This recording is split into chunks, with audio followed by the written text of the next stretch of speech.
like to welcome you to the Republican Roundtable Forum on Law Enforcement. My name is Mike Kurth. I'm chairman of the Republican Roundtable. And we have I think it's a really fantastic panel for you tonight. If you look, there should be a program on your table. And inside there's a little biography of each one of these people. Right here is Ted Williams. Ted is a native of Lake Charles.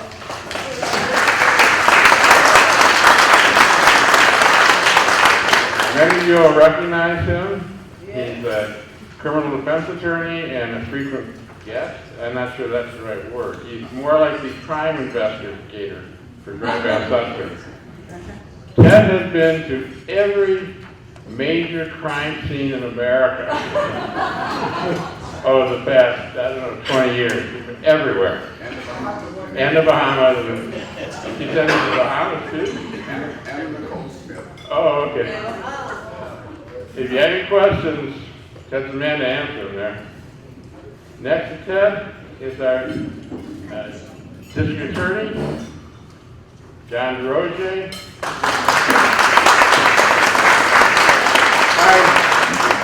I embellished John's resume a little bit by leaving off that he graduated from ULL. But he did go to LSU Law School, and while he was at LSU Law School, he volunteered for the Marines, went and served tour duty in Vietnam as a Marine Corps gunner, machine gunner. If you ever been in his office, Semper Fi all the way. Once a Marine, always a Marine. Next to John is Don Bostic. Don is from Virginia. He's a big Hokie fan. I went to Virginia Tech, and so we got a little thing there. But Don, former policeman in Danville, Virginia, went into the FBI. I think it was 1998. Boy, you should see where you've been. Sana'a, the capital of Yemen. He was in Baghdad training police officers there. Now you were in Budapest, and that's a nice city. For these other places, I think they're pretty bad. Guantanamo Bay. Okay. Don's the FBI special agent, and he's the regional director for the FBI down there. So if you have any questions concerning terrorism and stuff, Don's the man. And down on the end, this is our security guard.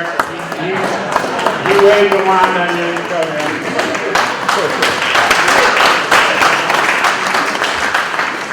Our sheriff, Tony Mancuso, and Tony's a graduate of McNeese. I think 30 years in the sheriff's department, something like that. 32. Is it your third term now as sheriff? Yes, it's starting my fourth in July. And former president of the Sheriff's Association in Louisiana, and on a whole bunch of other crime committees, as is John DeRosier. Somebody said to me, "Why do you have so many Democrats on the panel?" I said, "Look, when we have a forum like this, I want to get the best experts I can get. And if I wanted to sit down and ask somebody what's going on with law enforcement, what's going on with crime, terrorism, I can't think of 4 better people that I could bring."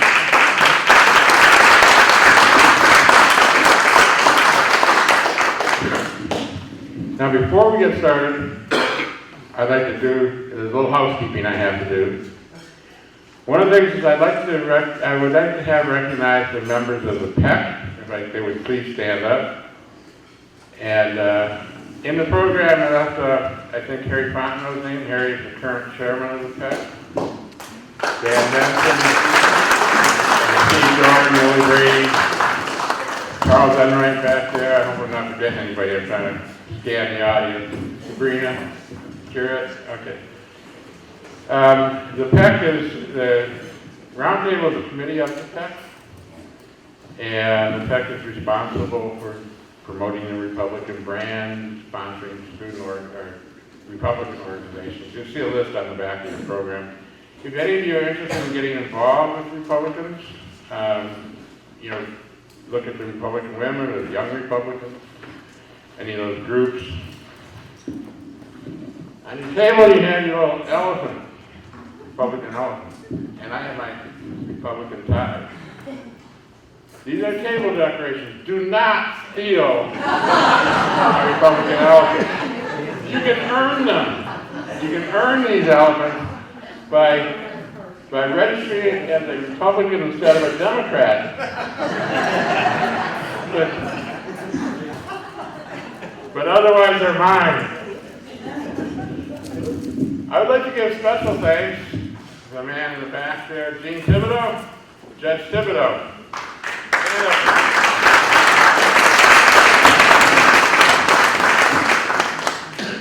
Gene's an old friend of mine. Was talking to him, telling him I wanted to put on this law enforcement form. Mentioned Ted Williams. He said, "Hey, I went to school with Ted Williams. I used to cheat on his papers all the time." He got it now every time. But Ted's the one that set it up for Ted. Gene is the one who set it up for Ted to come down and speak to us at this forum. So I really appreciate your help with that, Gene.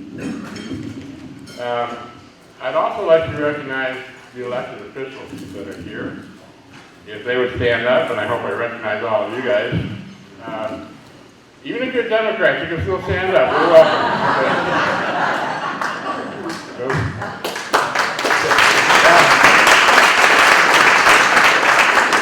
These are our, you want to just quickly go around and introduce yourself real quick so I don't mess up your name and get blamed for being an idiot. Louis McGill's constable in Lost Love. Joey Alfie, Ward 3 Marshal. Carol Castle, District Judge in the 15th, I'm also a candidate for Louisiana Supreme Court, also running in this area. Wendy Aguilar, Township Stephen Dwight, State Rep, District 35. Mark Abraham, State Rep, District 36. Great. Now we'd like to give special thanks.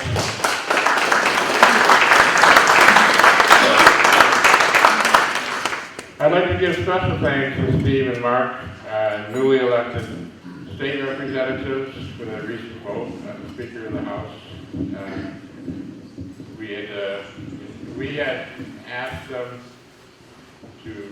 so we needed a Republican in there as Speaker of the House, and it worked out a compromise, so we do have now a Republican Speaker of the House. This is very critical. We're facing some huge issues in Baton Rouge. We've got to get things done. This is not the time for division. This is the time for working together to solve our problems. They've been left dormant for way, way too long. So thank you, guys.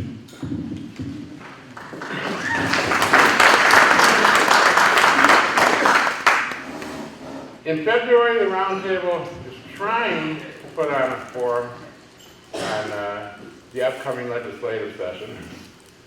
But I can't schedule it until they figure out when they're going to have a special session.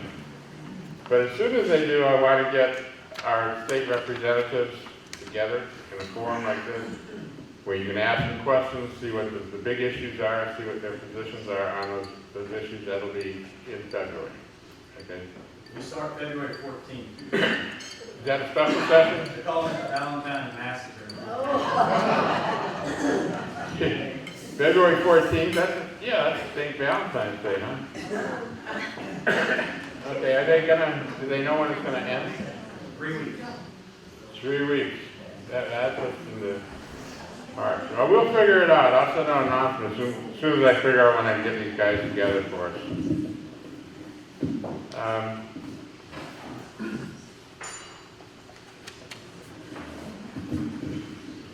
Okay, I would like to say a couple words.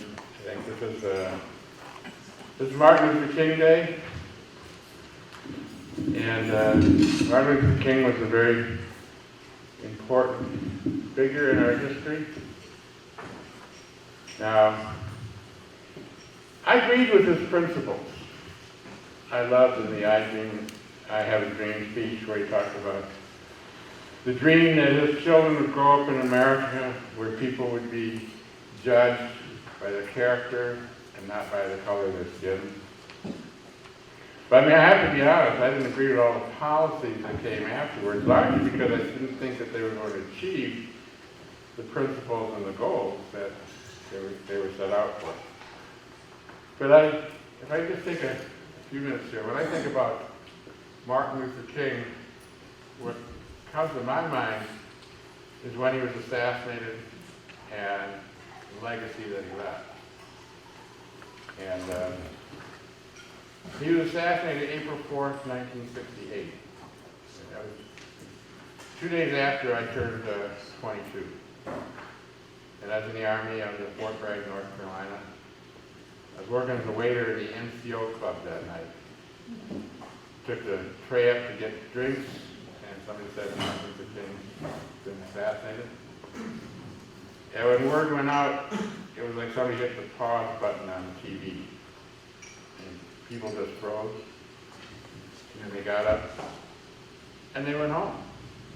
And they went home to pack their bags, their gear, because they knew that in the morning they were going to deploy to these cities where riots were breaking out across the United States.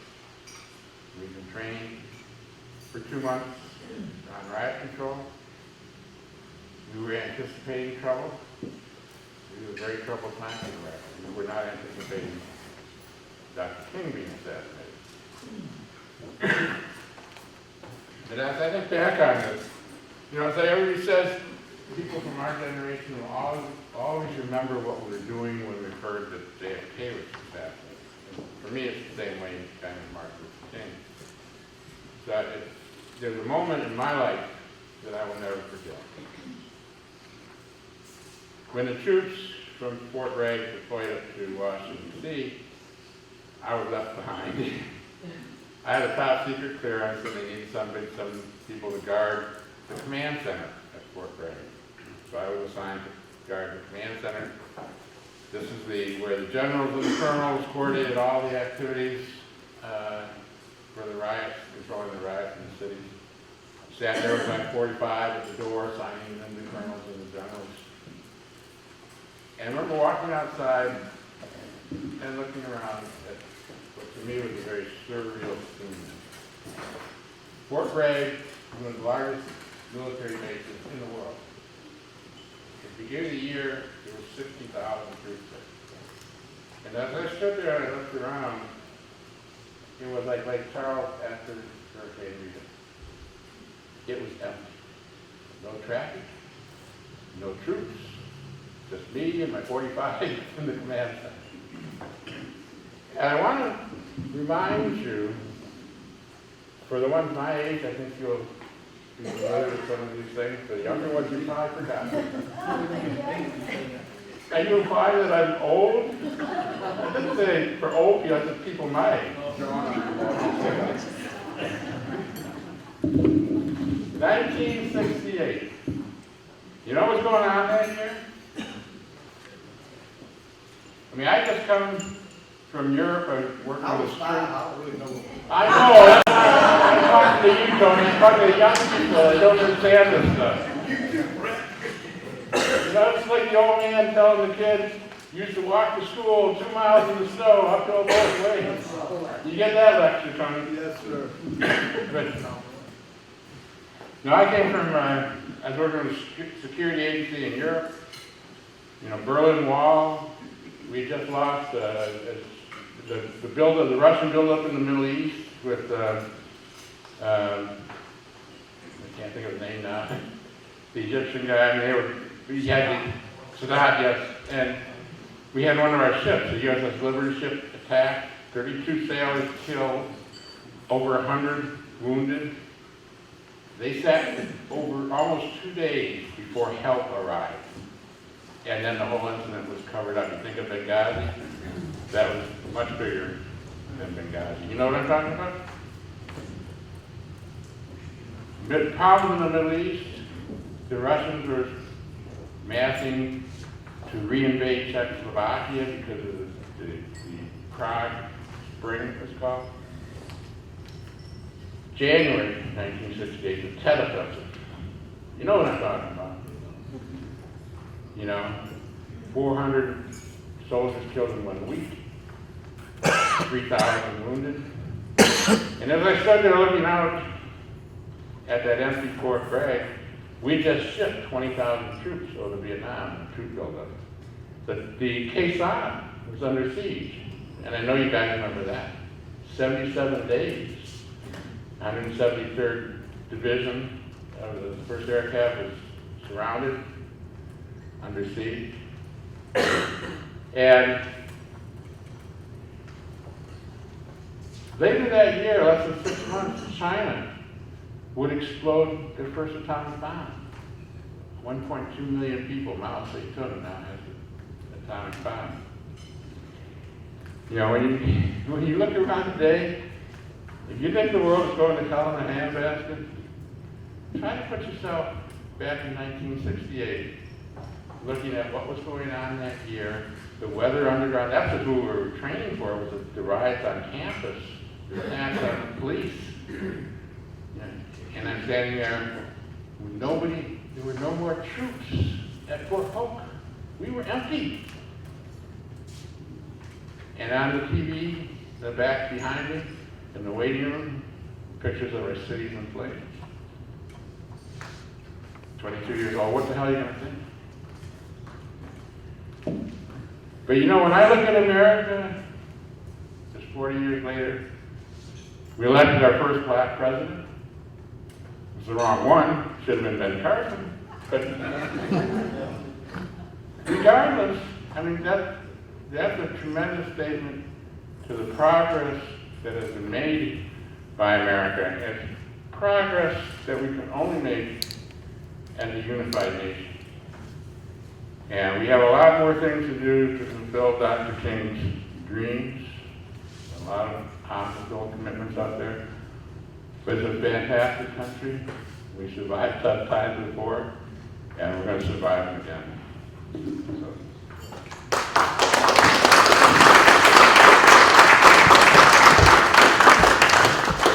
Now, this is not about me talking, this is about our excellent panel here. And the way this is going to work,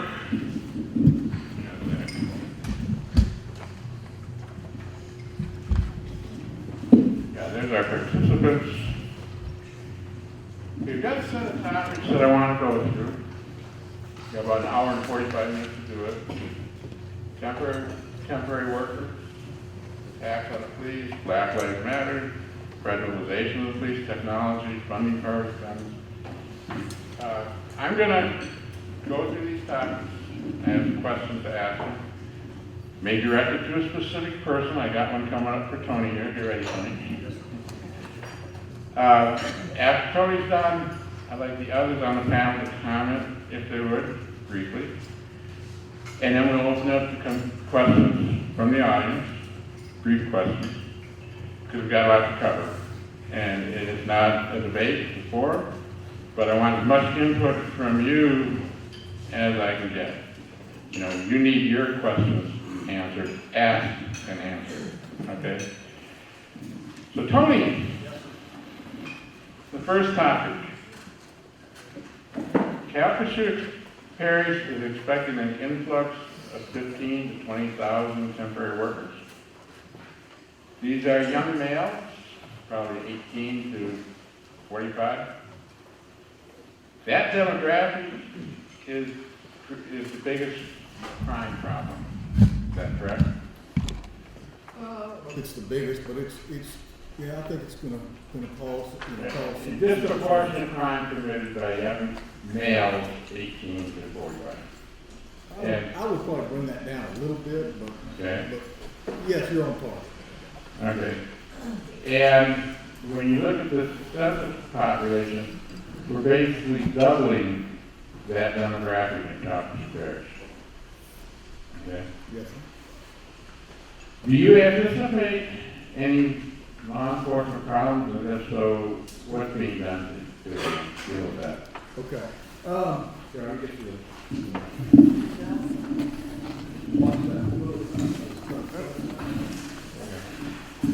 What we did was,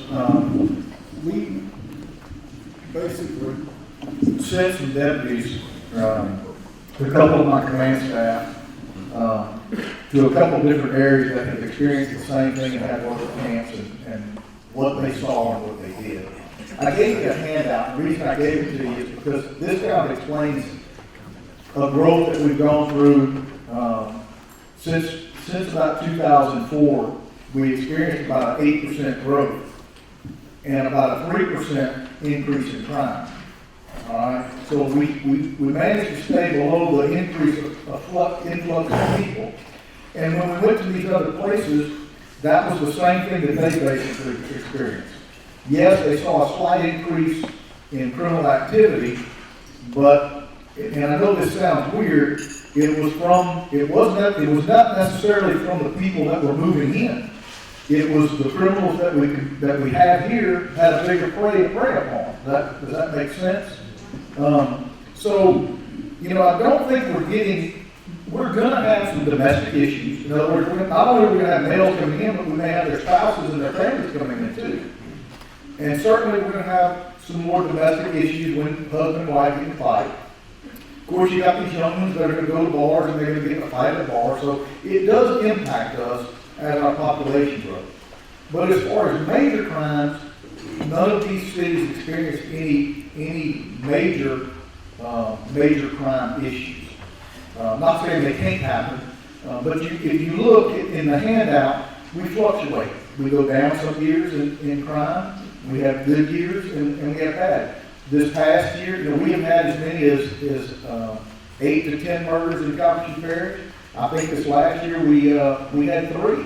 If my memory's right, I don't know. It's on the paperwork, and the point is, we go through those ups and downs, and that's normal.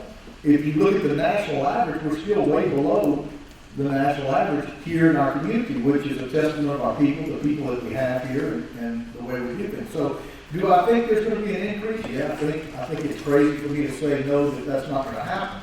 But I don't think we're getting a bunch of criminals and people who we don't want living in our community. I think if our population grows, that's just a bigger number, obviously, for criminals to prey upon and have more crime with. And are some of those going to commit crime? Certainly. I mean, I don't think we can discount that, but I don't think that's the clientele we're getting. I'm going to kind of throw this on when Hurricane Rita hit. If you remember when Hurricane Rita hit, we got many people from the New Orleans area here in Calhoun Parish. I don't remember the number, but rumors were rampant. And I mean, when I say rampant, I was doubling patrol shifts because people were calling us. They had a rape at the mall. These people were getting off these buses and they're raping people and they're doing this. And none of that was true. These people were at the Civic Center and they lost their everything and they're just here. Now, either fortunate or unfortunate, Rita, that was for Katrina. Rita comes right after they have to leave. So we didn't have that mass influx thrown upon us. We get to prepare for this influx of people, and we are preparing for it. And I know Chief Dixon's not here tonight. I thought he was going to be on the panel. I'll be honest with you. We have put together and the DA's in part of this too. We have put together an intelligence group. They didn't allow me to be on it, but we put an intelligence group to gather intelligence for this influx and growth. Everybody's a player. The federal, the FBI, our counterparts on the federal side, and I'm talking about ICE and all of them. We're all a part.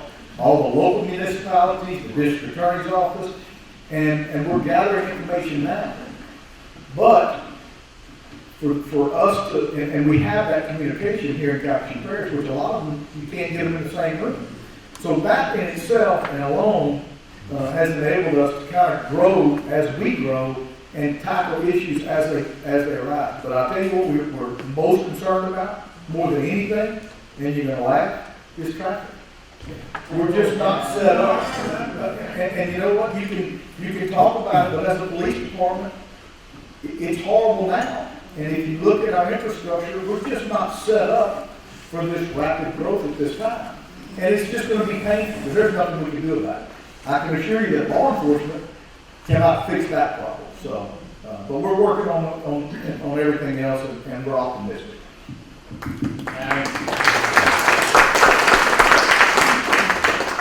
I wanted the chief of police in Westlake to be here so I could ask him about all my traffic tickets.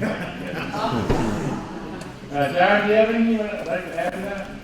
Is that going to be a stress on the legal system here? Oh, I thought you said Don. No, I'm sorry.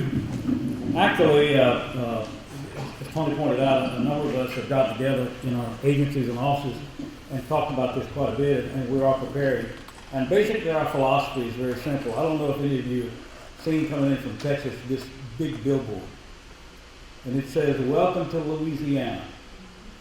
If you're here to commit crime, do not take any of the next 107 exits." I want you to know the district attorney's office in Slidell on the other end of the state is copying something like that to put people coming in from the east also. But that is reflective of our attitude about the people that are coming in. As Tony pointed out, we have just as much a danger to those individuals coming in from people who are here who will figure out a way to perpetrate vice crimes and offer a lot of services that are not particularly appropriate and very illegal. So we have to be ready to accommodate that.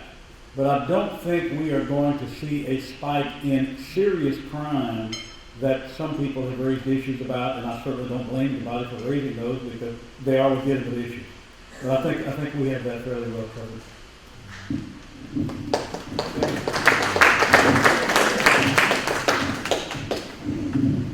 Thank you very much, John. I'd like to point out that John was just released from the hospital yesterday, and it's really appreciate him taking the effort to get here. You can't keep a Marine down. So. Thank you, John.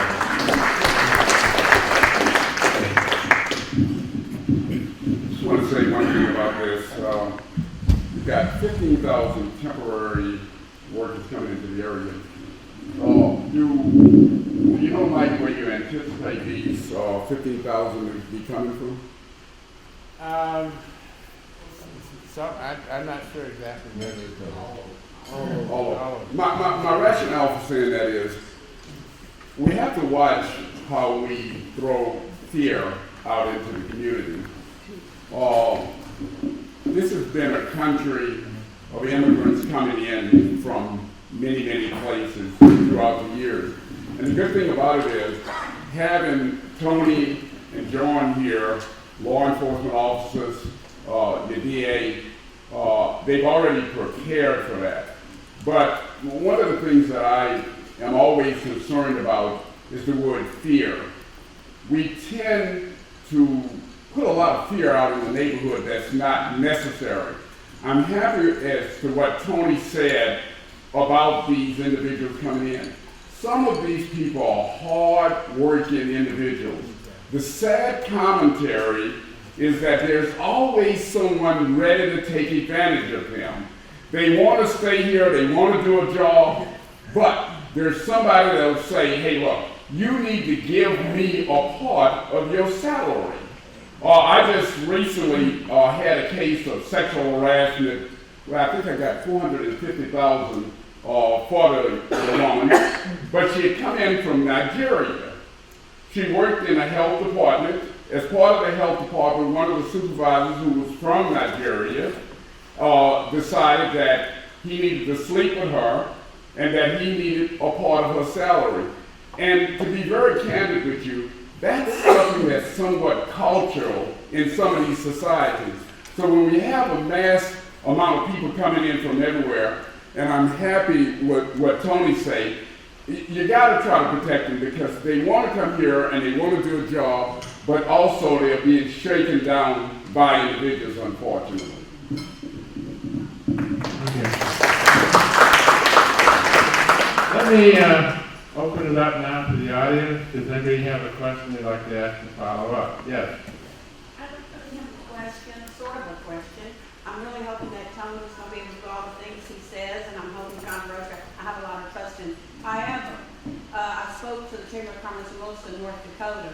They have banned all the man camps there. They said the problem, they were nice people that came in, but the few bad ones, they got bored, they got restless, there was nothing to do, and there was trouble. It's so much so that they banned man camps.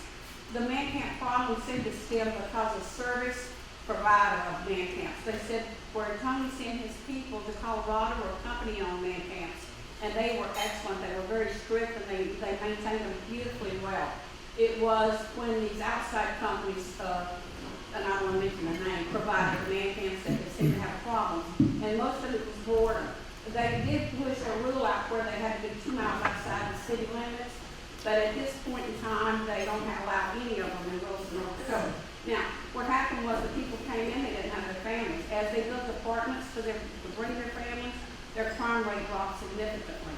But man camps in Wilson, North Dakota did not leave on good standing. So, Okay. Tony, So come in. I think the man camps are a big part of the solution. The labor force, they said that most of the people that came into work, there were a lot of foreigners there. There was apprehension because they couldn't be vetted very well, so there was concern there. But their main problem was boredom, nothing for the people to do. Right, the man camps can be a big part of the solution, but I think they have to be handled. And instant Problem. money that they made. They had a lot of people didn't have a lot of money, and all of a sudden they rented all this money, and they like to spend it, which is good for our community. I'm thankful that as sheriff, I don't have to decide if man camps come or go. I think that belongs to the police jury and the city councils, because I have learned, and the ones that we did visit, there were no problems. They were very well run, and maybe we just didn't look hard enough at the right ones, because I haven't heard many of that negative. But I do agree that can happen. And I do think they can be strong-armed when they have these man camps, because I think the private companies that run them can be very stringent on them and try to take their money. But with that said, all I can tell you is we're going to have to deal with them if they come, period. Whether they're everybody wants them because we don't have the housing to take care of them right now, but nobody wants them in their neighborhood. I just want them near the And let me tell you something. Near the industry. I get that. I understand that, and I haven't met a community. It doesn't matter where you are in this parish. I've heard that same complaint. But as sheriff, all I can tell you is we're going to monitor them. We're going to monitor them closely. We've met with some of the ones that are coming to town, and we've told them that we would like to be in on the beginning and be able to be allowed to have access to where we can solve problems before they get going. I think if we have a presence at those facilities, they're less likely to happen. Problem seemed to be when they got out of the complex, and like you said, you don't want to sit there and instill fear, because there's a lot of hardworking people coming. So you don't want to do that. At the same time, we almost have one in our backyard next to the kids. Right. We don't want them near the children where they can sit and watch the ball games. We just want them more towards like how McMillan said, in I-2 areas, Right. light industrial areas. Right. And I do believe that our police jury and our city councils have been pretty consistent on where they want to locate these man We do camps. need people here to work, we do. Right. Okay, thank you. Now, I know the man camps are a huge issue here. I would just say that if you don't have any man camps, you just let people come into the community, it's going to be a far worse problem than if you try to have man camps, because you have to do the man camps correctly. It's a huge issue. My job is to try to move things along, make the train run on time, stop at the right stations here. Mark, you had a comment? Yeah, Tony, I was just reviewing those graphs that you just handed out. Is there any reason why rape was the only crime that we were above the national average? All the rest of them, we were below? Any reason for that? I think we've gotten to a culture, at least here, where I'm going to say that they trust us, that we're going to do something about it. And we have a lot more people. Sex crimes, just since even when I was a police officer and not the sheriff, we've had I think we've probably doubled, and probably we're ready to add more now, detectives for sex crimes, because it's constant.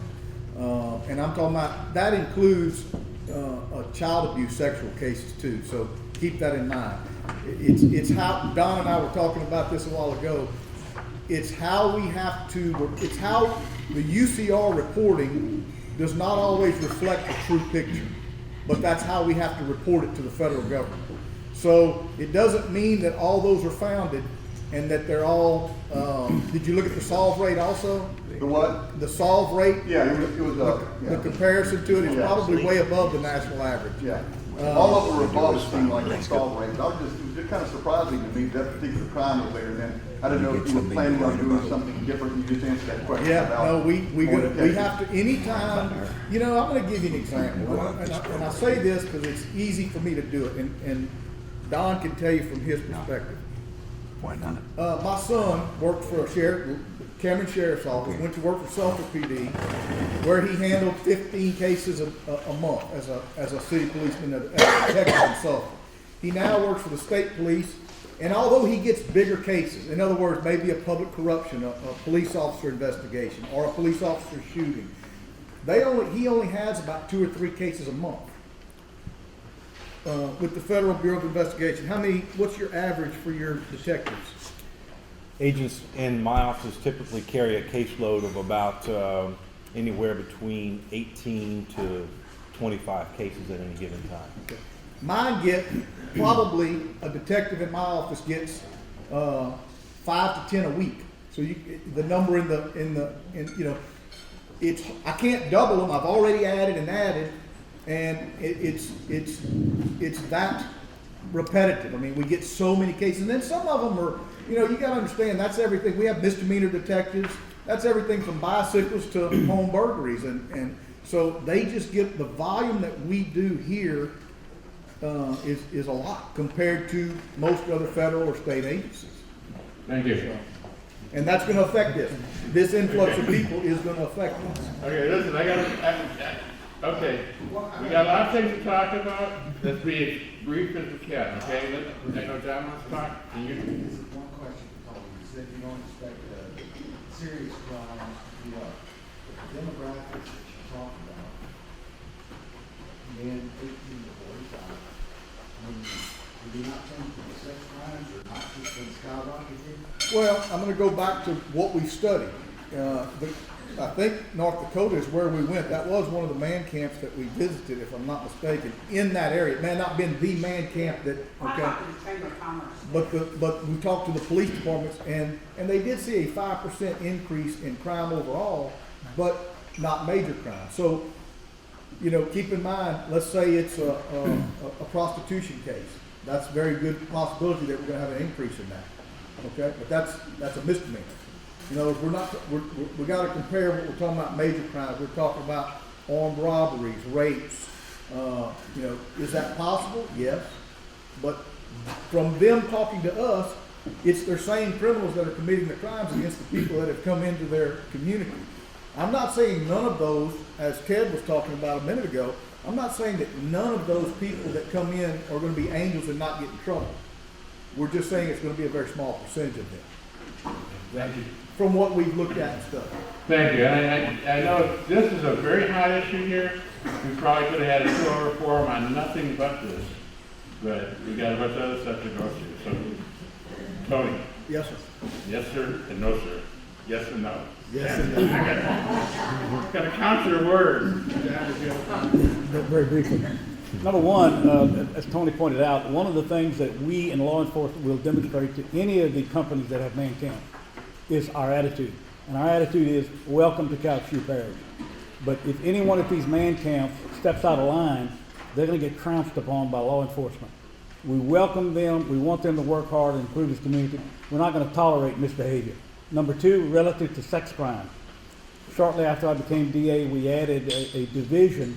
In addition to the 7 divisions we have of each court, and I have a prosecutor in every one, we added several special divisions. One, severe child abuse.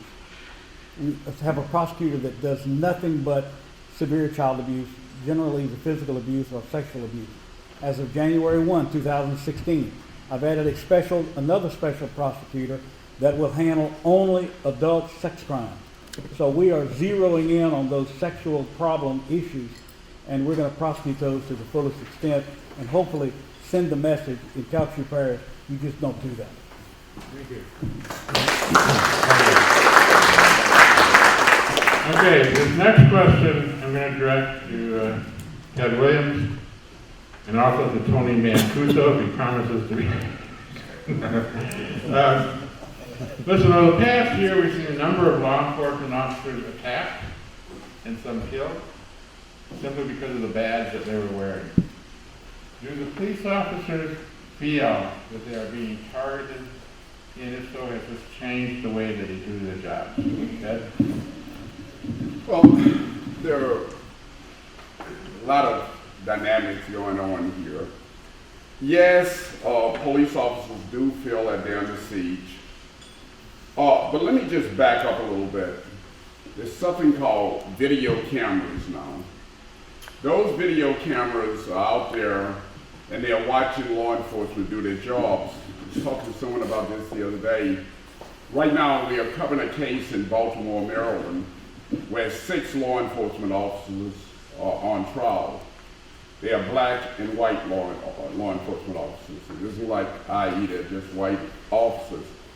And yes, when you look at the manner in which those officers have been charged, and you look at the constitutional rights of those officers, I subjectively will say I believe that they're being trampled on.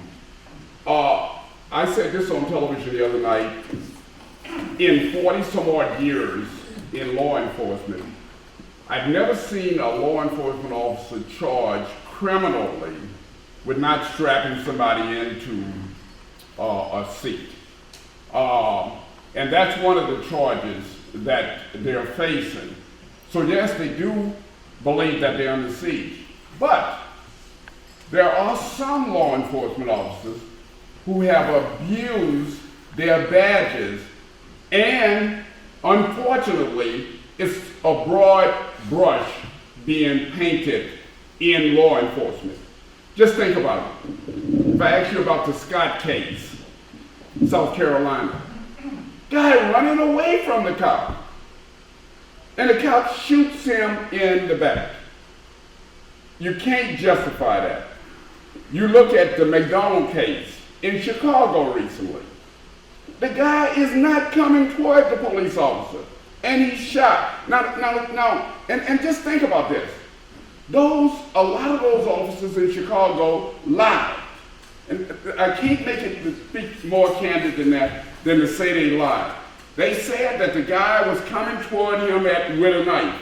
You have a right as a police officer to shoot someone that's coming at you with a knife. If you believe your life is going to be in danger or a citizen's life.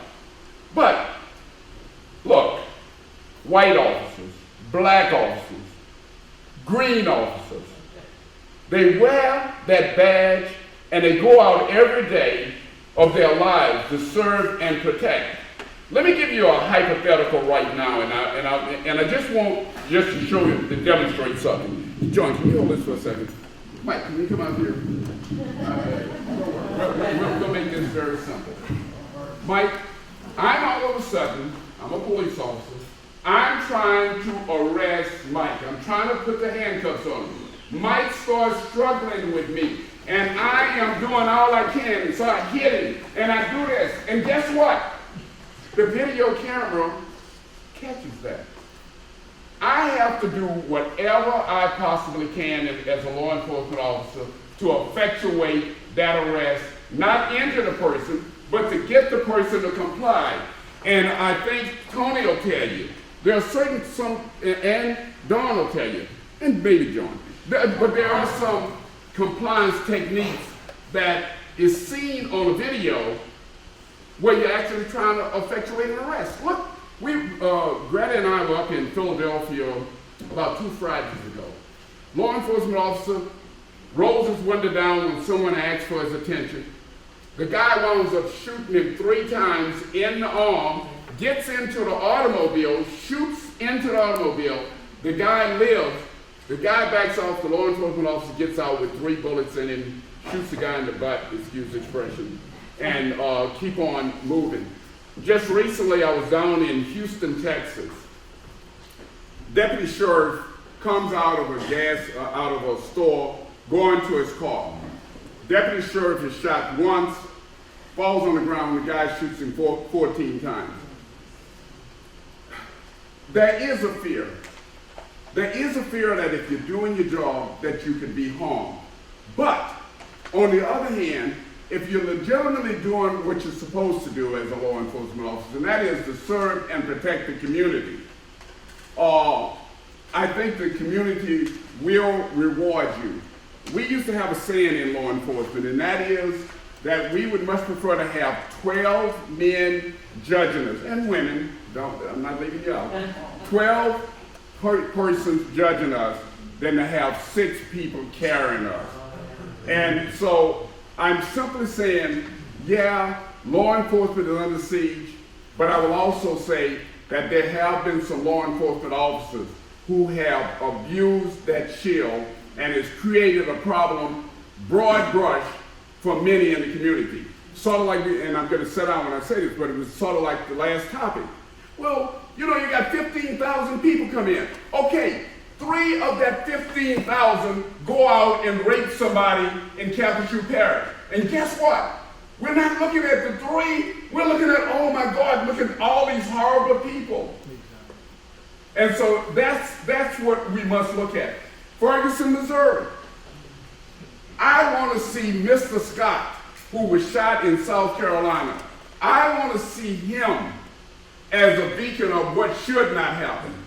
Michael Brown in Ferguson, Missouri was out doing something illegal when he came upon a police officer. And he should not be the poster person for what is happening in law enforcement community. But Mr. Scott, who wasn't doing nothing but running away from a police officer, or this kid McDonald, who may have had a knife in his hand, but was running away. Look, I think anybody that's a lawyer will tell you, when you're trying cases, you may have, at some stage or another, to sue under the 8th Amendment someone in a prison for killing another prisoner. We just had a football player, Lawrence Phillips, to do that. What I'm simply saying is a jury can't say, well, you know, that's a no-down rotten person there. He's got a record a mile long, and we ain't going to give him any money when he was raped and maimed in a prison. You have to take what is going on in the community into consideration. We've got a lot of wonderful police officers that want to serve and protect.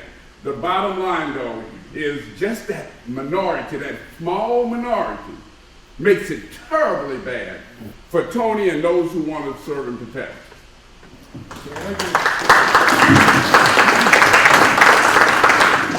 I'd like to, Tony here, but I also would like to point out that brutal assault on me is recorded on 3 times. Let me say this, nobody's above the law, period.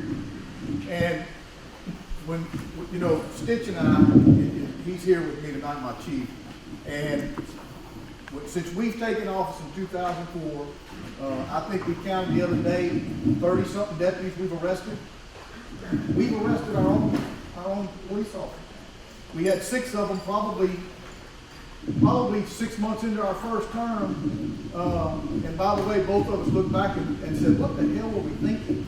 Both of us made a pretty good living where we were, and we only had about 20 employees each. So we don't know what we were thinking at the time when we took this job. But, we arrested 6 deputies for throwing a towel over some inmates' head and beating them up. And they were wrong. And the bottom line is, it's about trust.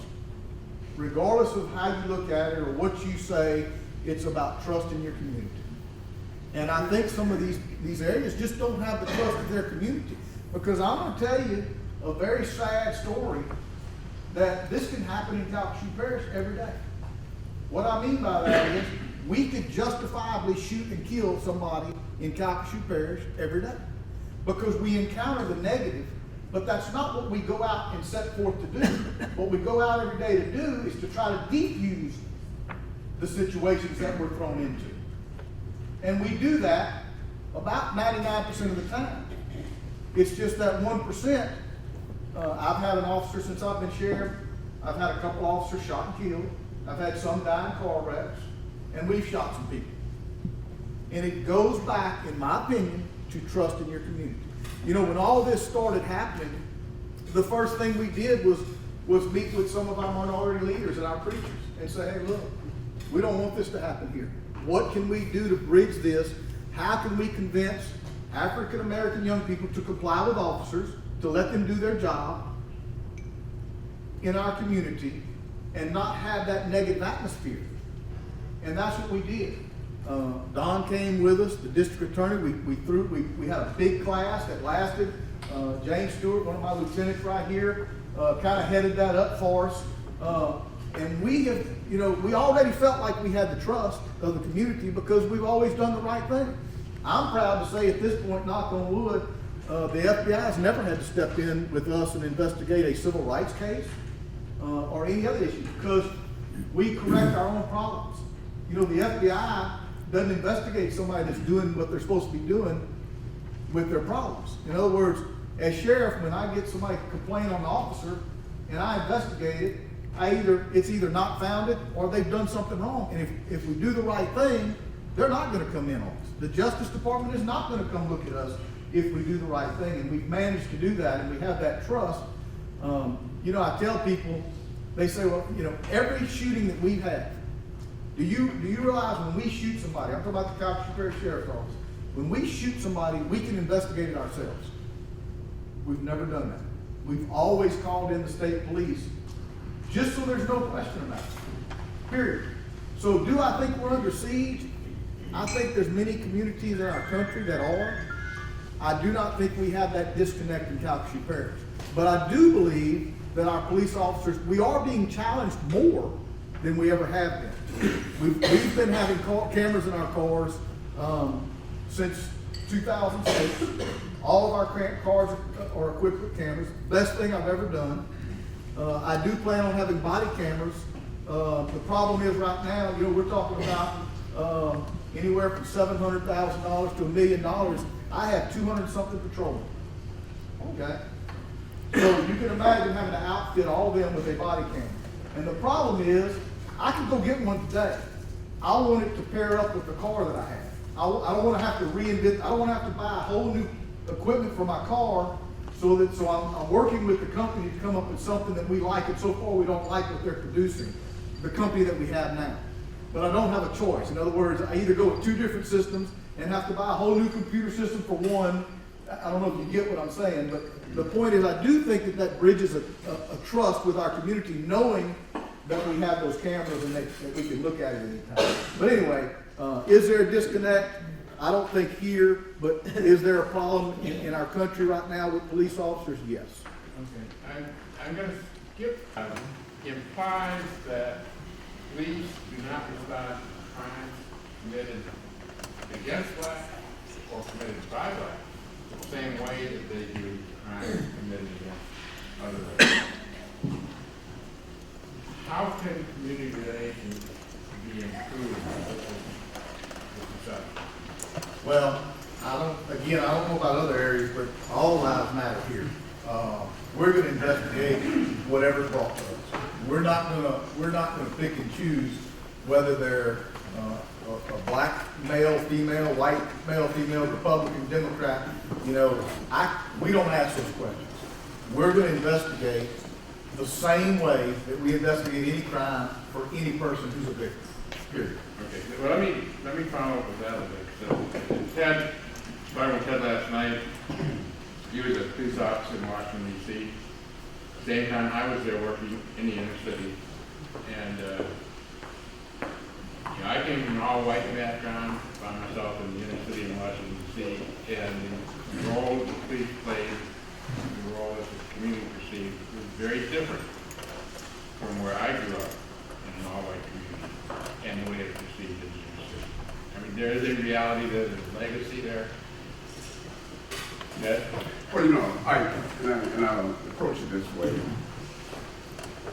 Most recently, we did a story on television that everybody here may very well be cognizant of. And that is where a white teenager goes out, kills 4 people, maims about 3 or 4, about 7 others. His judge was able, his lawyer, I stand to be corrected, was able to talk a judge into giving this kid probation. I have had many to come up to me in the black community and say, if I went before a judge, black or white judge, and I said, Judge, I can't go to jail because this is porfluenza. I wonder how many judges, before they go in chambers and laugh, would come out and say, you know, you're a poor black kid, we're not going to sentence you to jail. For killing 4 white people, or killing 4 black people for that matter. The sad commentary of where we are in our society, and in speaking with some candor, is everything is broken down by black and white and black. What happens in the black community? What happens in the white community? Let me give you an example. We had something called powdered crack cocaine. For years, people went to jail. I mean, if you had a little amount of it, you were going to jail. Well, right now, in white suburbia, we're having a problem with heroin. And the way it is being treated is clearly different from the way it was treated in the black community. In plain words, we're looking at heroin now and saying, those are some sick individuals, we shouldn't put them in jail and we should treat it as an illness. Well, those blacks who dealt with powder or crack cocaine, they were sick individuals also. But what's happening, and it's sad in our community is, and I say it all the time, sometimes even on television, we are still fighting a war between the North and the South. We just can't get together and come together and unite and deal with the reality of crime the way it is. Yeah, you got a lot of blacks in jail. But you know why you got a lot of blacks in jail? Because there is something that happens where blacks are killing blacks. That's a reality. Whites are killing whites. I'm saying it that way, but I'm being black, I'm very much concerned about the African American community. And I see what's happening in the community. And I am now even looking for responsibility. For example, young kid, Ferguson, Missouri, 7 years of age, in a house. All of a sudden a bullet comes through the wall, kills that young black child. And when we talk about one of the things that we've talked about here, Black Lives Matter is on the subject.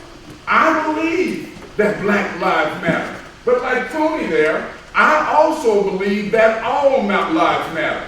And when you look at, like Stitch there, I think the last time I looked at you, you were black and you're in uniform. The fact about it is, he wants to go home to his family tonight, just like any white cop want to go home. So what is necessary and what we need to do is to get away from this color thing. Look at police officers the way they are. They wear blue uniforms. Look. Ms. Moses, somebody robbed your house tonight. Are you going to call this man the DA, or you want a police officer out there? You want a police officer out there. And what we do is we just damn sight disrespect police officers. We don't give a damn. If they're beating on somebody, get them. Tony has said that. But what about people who put on that uniform to say that I want to protect you, I want to protect you, I want to protect your rights? Somebody is injured, you want a police officer there, along with the ambulance, of course.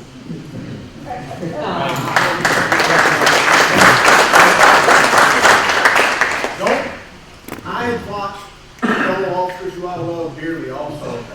It's part of them when they shoot somebody. Don't think that that's a normal act that a human being does. And that's what our police officers, you realize, I look at these young police officers, they're 21 years old. 21 years old. And they're wearing a gun and a badge, and they go through the proper training. They're 21 years old.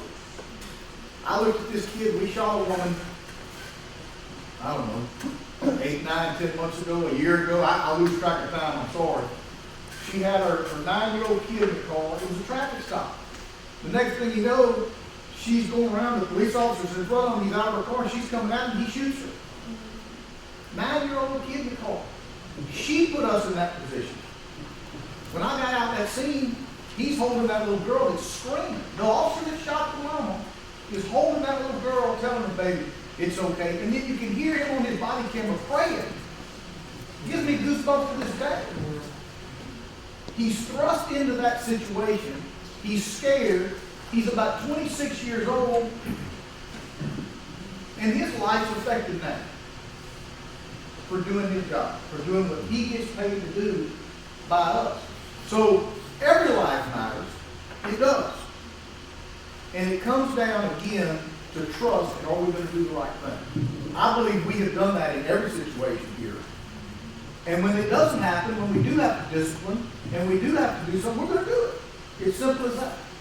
But they're thrust in that. I do think that the pendulum should give the officer as much benefit of the doubt as it can. Yes. I do. Because they're thrown into these negative situations. But I do not think it gives them the right to abuse that privilege. And mistreat the public because they have a badge. And that's where you get the indifference and you have the problems, in my opinion. Just very quickly, we look at this problem that we're discussing right now often with a very simplistic view. And I think it is more complex than most of us would like to think. We have a lot of anecdotal data, stories that have been shared here about police shootings, but what we're missing is statistical hard data. And the reason is because there are only 38% of the departments in America are reporting on it on a regular basis, many of these statistics, whether it be to UCR, which is the Uniform Crime Reporting, or to NIBRS, the National Incident-Based Reporting. So we're missing a lot of this data. Do you realize that the Director of the FBI cannot tell you today how many police-involved shootings occurred last year? That data is not captured anywhere right now. So we're left to rely upon anecdotal data such as this, which is often skewed by the human experience. So I want to encourage you, when you leave here, to get on the internet, go to YouTube, and type in 4 Hard Truths by Director Comey. Director Comey of the FBI recently gave a speech at Georgetown University, and he entitled it The 4 Hard Truths. And very briefly, I want to give you those 4 truths, because it is really, really, I think, a very unique perspective and a very honest perspective. Number 1 is that law enforcement, for too long in our history, enforced the status quo against a underprivileged minority. And we can talk about the Irish, we can talk about African Americans, we can talk about Hispanics, we can talk about poor whites.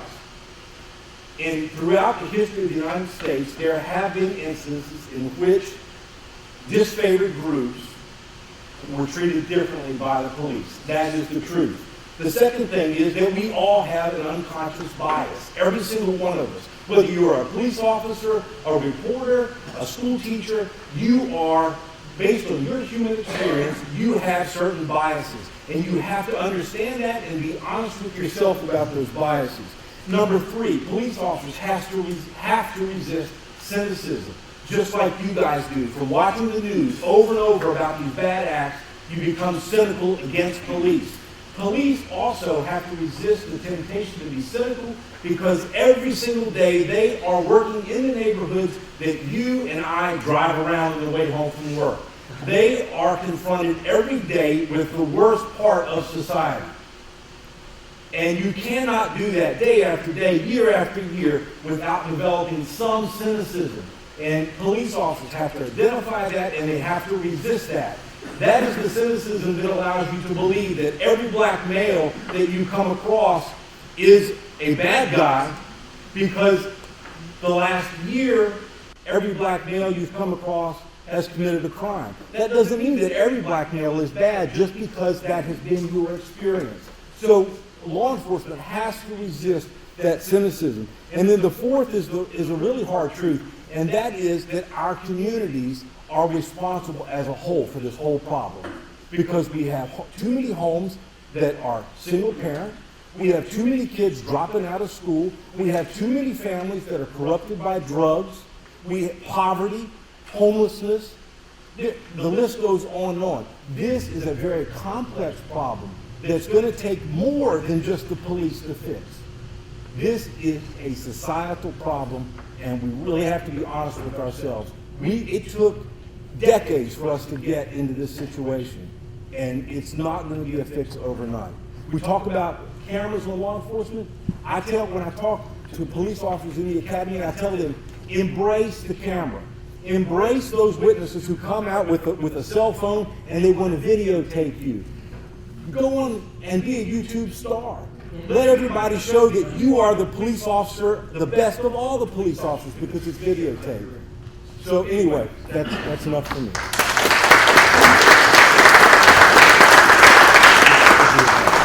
So much I want to say on this topic. We brought up so many points, and I'm going to tell you real quick. The root of our problems, if we ever, as a society, ever fix the drug abuse problem and the mental health issues, we will empty out our jails. Bottom line, 80% of our problems for law enforcement. You go look at that jail, we got 1,200 prisoners in Costume Parish.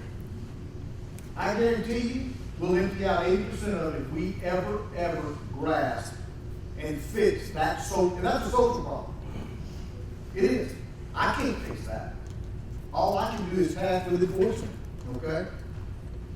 The second thing is, an example. If you looked at the handout, we had almost 200,000 calls for service last year. Whether we initiated it or whether we were called. How many complaints do you think are use of force? How many times of use of force do you think we had in our sheriff's office? Now keep in mind, use of force is any time we had to tase somebody, shoot somebody, physically fight somebody to restrain them, use any type of special technique to subdue them. Anytime we had to use of force, how many times do you think out of almost 200,000 we had to use of force? 2,000. That's 1%. Yeah, I'd guess about. How about 350? 350. That's 0.12%. Not 1%, 0.12. That's it. So we don't physically have to put our hands and hurt somebody very often. And we don't want to. Bottom line is dead set. We want to go home. We want them to comply. Let us do our job. Let us do our job. Let's get to the bottom of it. A perfect example of, I'll get a neighborhood with a call. Doesn't matter where it is. I get a neighborhood with a call. Sheriff, I'm tired of all night the thumping of the music and the walking down the street. Our cars are getting broke into. You got to do something, Sheriff. You got to do something. So we have a CDU team that's trying to turn this 5 calls. They don't answer calls. They just saturate an area when we have an issue or a problem somewhere. That complainant now is giving me the calls to go out there, because you know what? If we just stop somebody walking down the street, can we just do that for no reason? No. But if we get a complaint in, we can. And you don't think if we go out there and we start stopping people to try to correct the problem, that we're not going to run across a good kid that was just walking home from work late at night that has a good job, or trying to make it through college and working? Do you not think we're going to stop a good kid? Yes, we are. Yes, we are. And you know what? We have something we call at our office, everybody should be treated like family. Anytime you encounter the public, you imagine, and I always get some smart aleck in the crowd that says, what if you don't like that family member? Somebody that you love and care about. You know what? We'll never do the wrong thing if that's how we respond and we treat it. That's a cultural issue in my opinion. The drugs and because that's where the majority of our problems come from. It's drugs and alcohol abuse and or domestic in nature. Okay,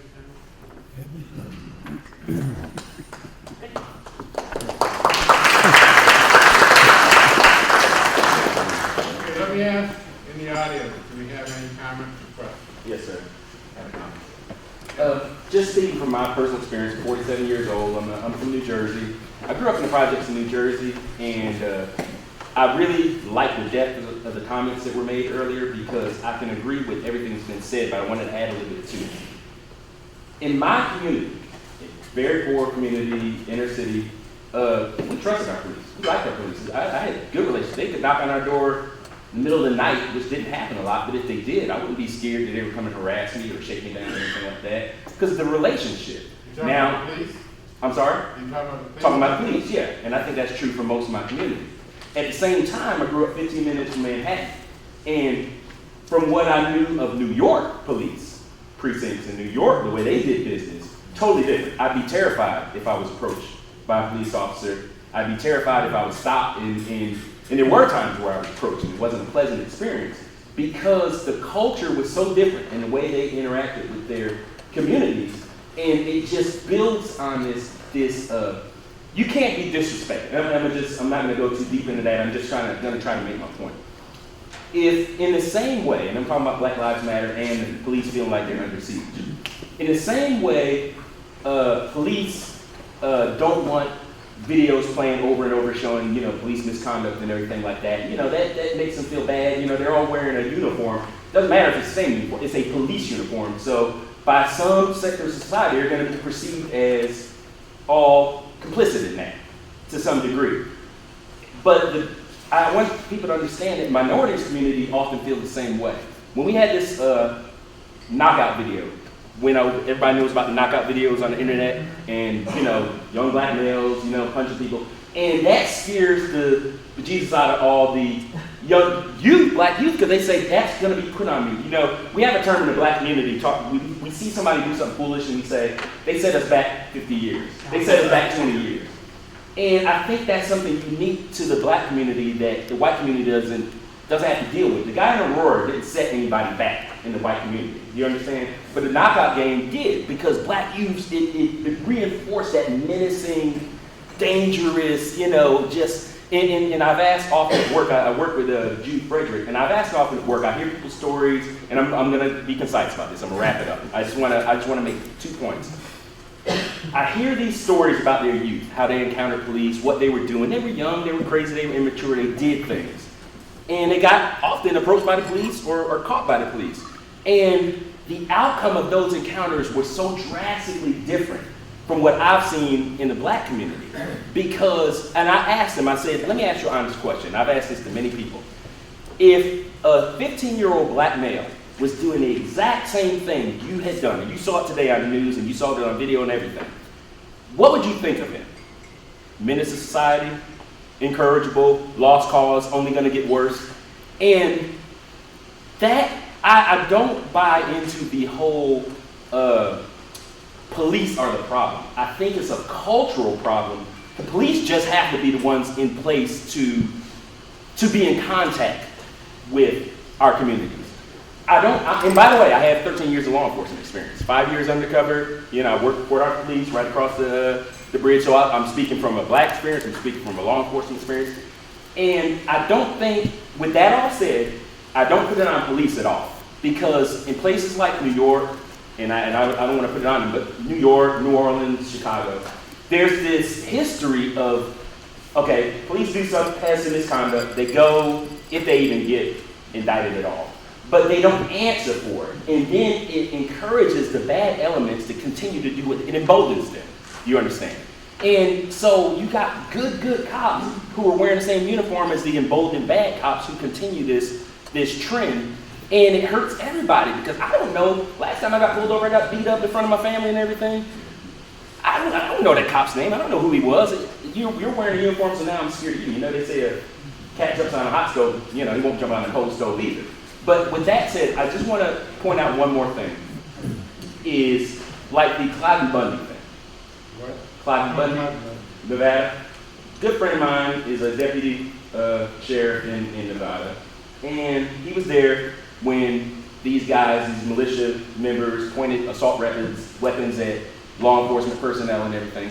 And I look at that incident, and I look at even what happened in Oregon just here recently. And I say, if that were, and this is a societal thing, I'm not putting this on police, I'm talking about society as a whole. If that were black people, they would be saying, why aren't these people at work? You know, weren't they taught, you know, to respect law enforcement? They would be saying, oh, how many child support payments behind are they? You know, all these things. Yeah. We gotta move I on. know. I just wanted to make those points that there is a drastic difference based on society as a whole, not law I enforcement. tried to cover all these topics, and we got a limited amount of time. I got it. And so when I ask you questions from the audience, please keep it concise and direct. Yeah.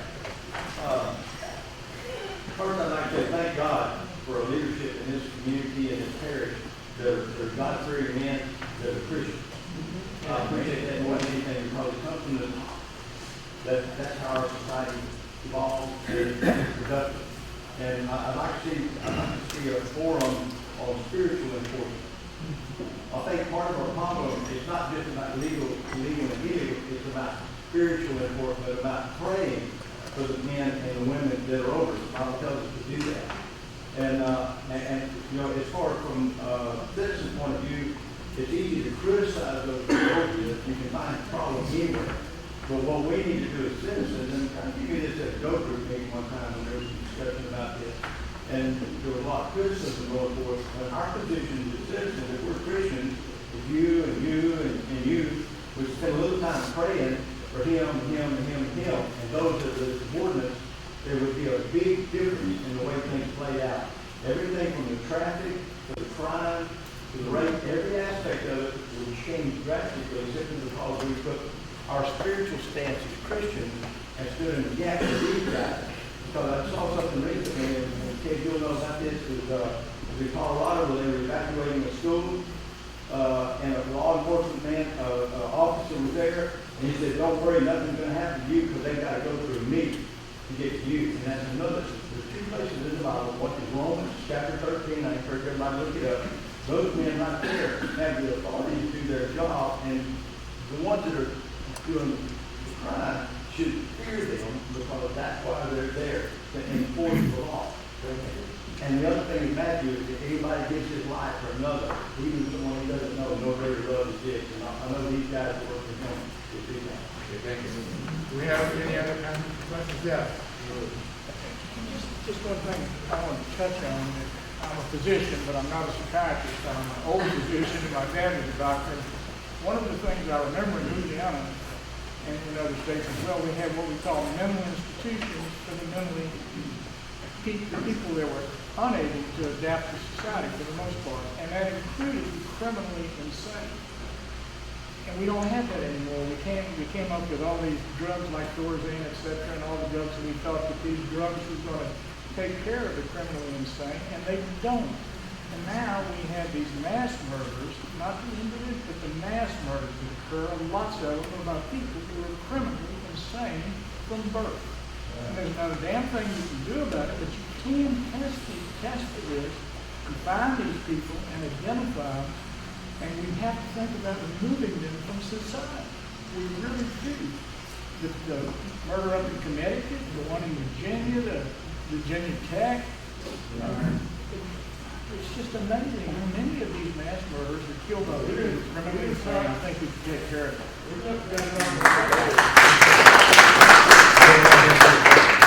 going to talk a little bit later if we get there about prison reform. We got gun control up here, keeping the guns out of the hands of the mentally ill. And, you know, there are people, we maybe have a whole lot of wrong people locked up. Okay, we got more prisoners than any other country in the world on the per capita basis. But we may have the wrong people locked up. So I'm going to combine a couple here.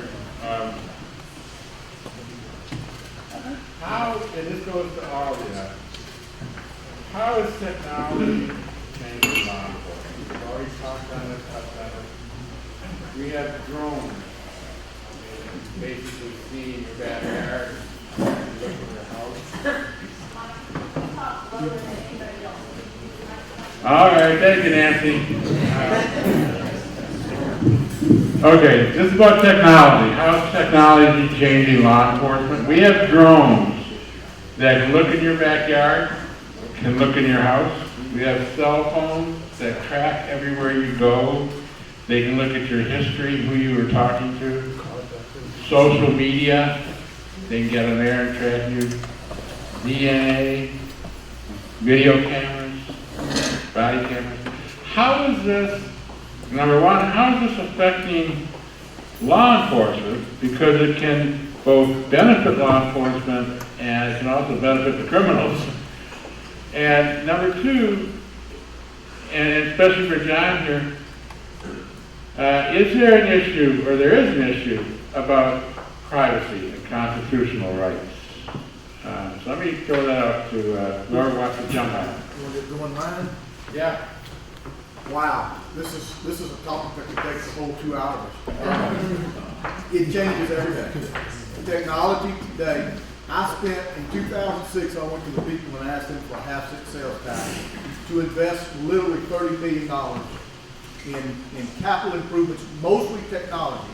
A whole new computer system. It's one of the reasons why you see in this report, we can only report from 2008 on, because that's when we instituted everything, the new computer system and the cameras in the cars, and it takes a massive operation to do that. We were way, way behind. We didn't have computers in the cars. Social media wasn't as big back then. The whole concept, drones, we use drones now. We use them for crime scenes. We don't necessarily do it for investigative reasons. We have a plane we use for that, and I mean that. You know, where we used to buy drugs and we would send cars to follow where the dope went, and when we made a buy, we would have to have 4 or 5 policemen set up to follow a vehicle. Now we use our plane. It's more efficient, it's cheaper, and when we go to court, we just had a huge operation that our DA, I don't think you had to try any of them. I think every one of them pled guilty, and you know why? Because we showed everything on film what we did. Everything. Every buy, everywhere they stopped to sell it, everywhere they took the money.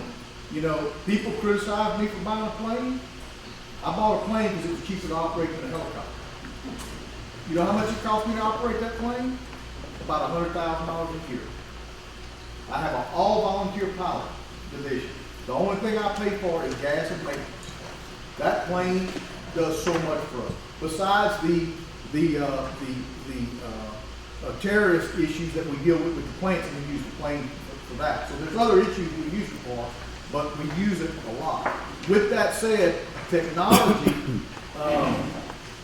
is really evolved in helping us a lot. The problem is, where I guess it hampers us is, before we can get out, before we, I have the media, and I'm not criticizing them, they will call me sometimes and say, hey, what y'all got going over here? And I'll say, they hadn't paid me yet, so it can't be too bad. They know before I do because of social media. So a lot of times in that respect, it hurts us because when we have a crime, and I'm talking about serious crime, not kind of stupid stuff. When we have a serious crime, the only way we know we have credible information is if we withhold that and we don't tell the public. Okay? Because we need that. There's so much social media now and so much being thrown out there, and I'm talking about gossip and rumors and false things, that if we don't hold that information within, then we don't know if we're getting credible information or not when we're investigating it. So in some ways it's really helped, and in many ways it makes us have to work harder to get the information, the correct information that we want and need. So. Don, Sure. Technology is a necessary evil. It's the world we live in. You can't get around it. Here, there are some pros and cons both ways. Technology has enabled us to do some fantastic things in investigations, from crime scene investigation to the analysis of cell phone data and so forth. But here's the downside to it. Technology goes so fast. Companies are able to sell encryption programs that we simply cannot break. And if you've watched the news lately, you've seen instances in terrorism cases where people are communicating through encrypted transmissions And that is a problem. We simply cannot break that in many instances. Here's the second problem. Technology is expensive, and it's expensive to attract people into law enforcement who have a background in technology. If you come out of college and you are a computer whiz, the private sector is going to hire you, and you're not going to be interested in the FBI or local law enforcement. So we're left with some very under-equipped personnel doing this type of work. So it is absolutely a struggle. Yes. John? Yes, very briefly, technology has helped us a lot in what we do. A good example is DNA. We've been able to prosecute cold case, particularly sex crimes. We've gotten a number of convictions with the help of the Sheriff's Department and Lake Charles City Police. We've convicted sexual offenders that did things 20 and 30 years ago when we didn't have DNA. As Don talked about just a minute ago, the concept of ability to get into computer systems and cell phones has opened up an entirely new world for law enforcement. But you know, the main question is this. Everything relative to technology and the improvement of technology and how it impacts our privacy is a balancing test. It has always been a balancing test and will always be. The more technology there is, the more technology the bad guys have to get a hold of. They're going to learn how to use it. And let me tell you, they are good at it. We have very recently indicted some people, and we're getting ready to indict a bunch more from Houston and some areas in Texas for skimming. So you heard things about where you go put your credit card in the bank, and when you deposit your paycheck, there are people waiting with skimmers that will like to take that money out of your account so they can pay their bills with instead of yours. So they have a device they slip right over your ATM. When you slide your card in, it goes through their skimmer. And all of your information is downloaded onto their skimmer. They pick it up, scoot on back to Houston, and start making cash cards, debit cards, and things like that with their name on it, but your data. So if you got $15,000 in the bank, number one, they know it because they have the data. They have a credit card with their name on it. They turn it in at Walmart. They can buy several $1,000s worth of stuff, and it's billed to your account. And by the time you find out about it, they're long gone. And these particular individuals, counterfeiting, $100 bills, homicide. One of our prime targets is the prime suspect in the attempted murder of a judge in Austin, Texas. You all probably heard about it in early November. She's doing well. She's out of the hospital, but was seriously injured by that. That kind of organized crime, racketeering, is spreading like wildfire. People based in the Harris County area, just to pick one location, have spread out as far as the East Coast of Florida, Tennessee, Kentucky, Louisiana, Texas, Mississippi, Arkansas, New Mexico, and they do all of these things. They're full service. They do counterfeiting, they do credit card scams, and theft of financial information, and it's a big, big deal. It's a lot bigger in terms of dollars than you could ever imagine. And we're getting into that here, and it's because of the technology. But remember, they have the technology. They're the ones that make the $100 bills. They're the ones that have the skimmers. And they tap into your account and all of your financial data. So we have to do the same thing in law enforcement.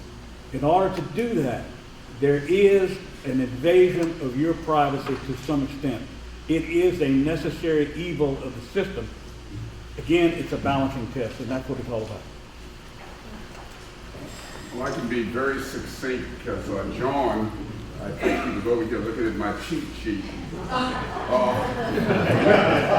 The bottom line is, some of the smartest people in the world are locked up in penal institutions. And one of the things in the world of technology that is just helpful, and I'm somewhat redundant in conversation here, but the DNA. DNA has been wonderful. There have been men and women who have, specifically men, who've been locked up in prison specifically for rape, should we say, and DNA has helped to actually clear some of those individuals. And the DNA also has helped to put a lot of people who should be in jail, As a matter of fact, Tony probably, and I don't know if they do it here in Lake Charles, but in many jurisdictions, if you commit a felony, you're automatically going into a DNA data bank. I can get into that if you want me to. Yeah, and going into that data bank, it has really been one of the most wonderful tools that law enforcement has had in order to solve various crimes. Now, the bottom line also is try to, and John said this, and I wholeheartedly agree, you're gonna have to give up something in the world of privacy in order to have effective technology in law enforcement. A lot of times when you're riding down the street, and I don't know if you've seen these police cars and they have these two little things on the front of them. Well, as you're riding by, that police car can get all of your data, your name, rank, and how many tickets you have. I know I got tough stuff recently. But in a serious vein, technology is there. It is a wonderful tool. And law enforcement, the problem again, you gotta give us some privacy and let law enforcement do its job. Yeah, and I agree. You know, we certainly all respect our privacy, always. That's one of the things as Americans, besides our freedom, that we cherish. But for us to deal with and combat, especially terrorist problems, and don't think, let me tell you something, if you would read the briefs I get every day, or Mr. Bostic got every day, it scared the bejeebies out of it. Okay? It would. But I think Ted said, we can't live in fear. Let me handle that. Because we're going to take care of it. Okay? We're going to do whatever we need to do to protect ourselves. We have a DNA lab here. I was saying we're very fortunate. I happen to run a DNA lab, a crime lab, not just a DNA lab, a crime lab, not just for the Calhoun Parish Sheriff's Office, but for the 5 parish area.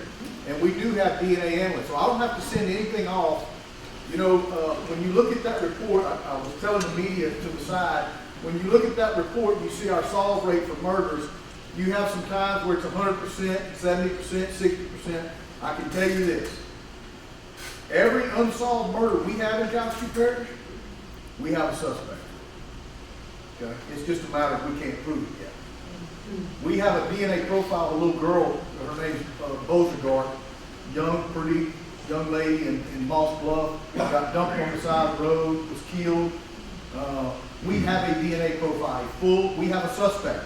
We just don't know who it is. Okay? And one day I think it's going to surface.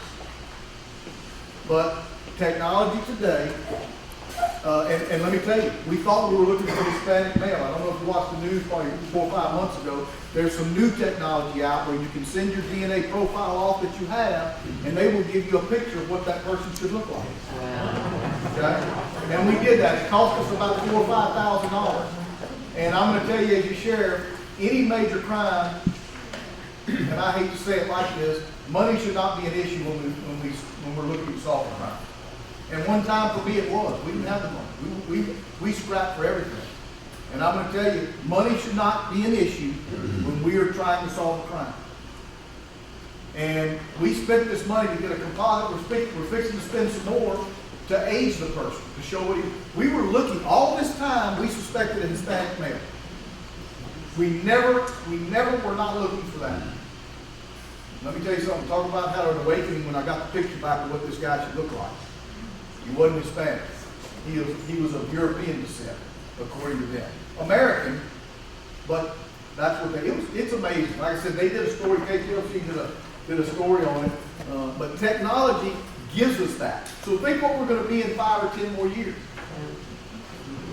So it does help us. I think it helps us more than it hurts us. Thank you, Tom. Quick question. Yes.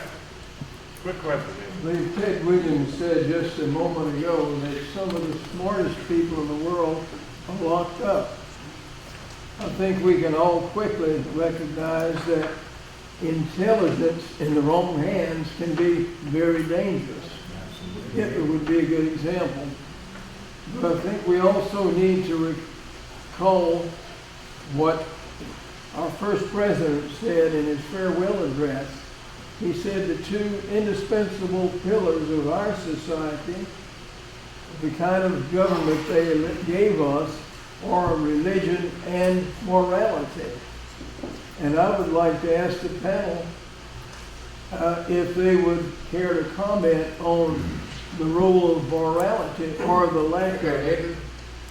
And just one other quote from Teddy Roosevelt. I received this in the mail recently. He said that if we educate only the mind and not the moral side, the spiritual side, we're creating great problems for society. Okay, Nathan, listen, we have a time constraint.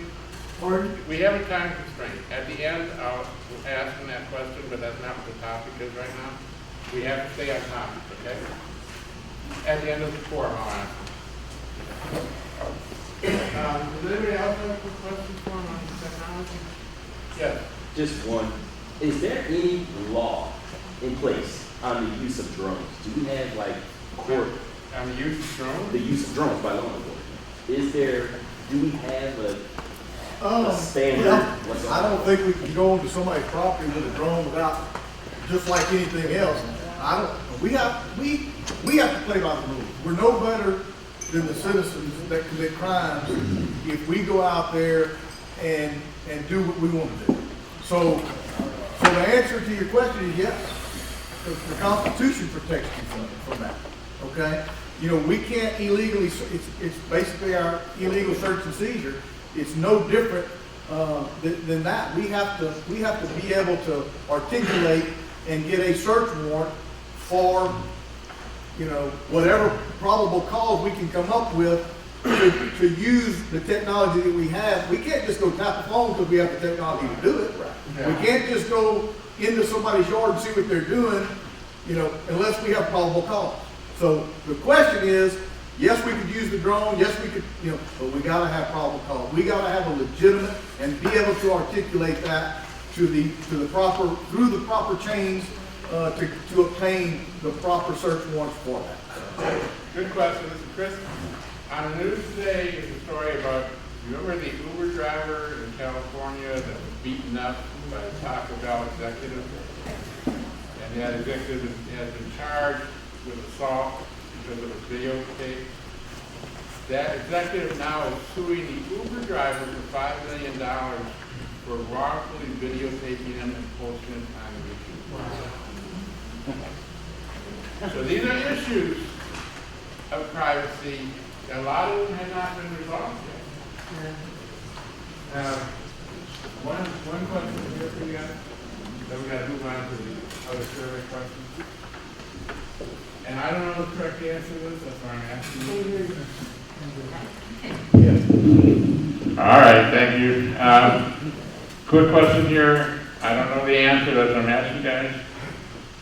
Is there any concern about increasing federal intrusion into local law enforcement?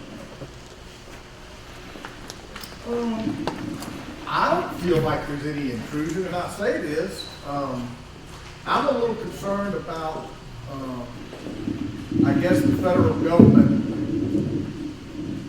I think they are somewhat to blame for some of the issues we've had here lately, because they seem to be not supporting law enforcement in some respects. I'm not going to say, our federal agents, they got to have a reason, just like we have to have a reason to go into a home or somebody's business, or they got to have a reason to come investigate me. So if we don't give them that reason, I don't think they're going to intrude on us. Well, let me elaborate. Does that make sense? Let me elaborate a little bit. The federal government has become very involved in education, and one of the ways they do that is through grants and mandates. Here's the money, if you want it, then you have to comply with our laws. Is there any of that going on with law enforcement where you have to comply with our laws and our regulations if you want to be funded? Yes, but the simple key to that is we can get grants. It basically happens in our grants. If we want a federal grant, then we're going to have to comply with what their sanctions and their rules are. So if we don't want the money and we don't want to go by the rules, then we don't have to get it. Generally, for a practical point, it's good money and it's good for good use. The one thing that they've done lately that I disagree with, and I'm going to give you an example, is they will not let us buy Army surplus. Yeah. at a very reasonable cost. And Demilitarization. and let me tell you, I don't want to be a military ace. I don't.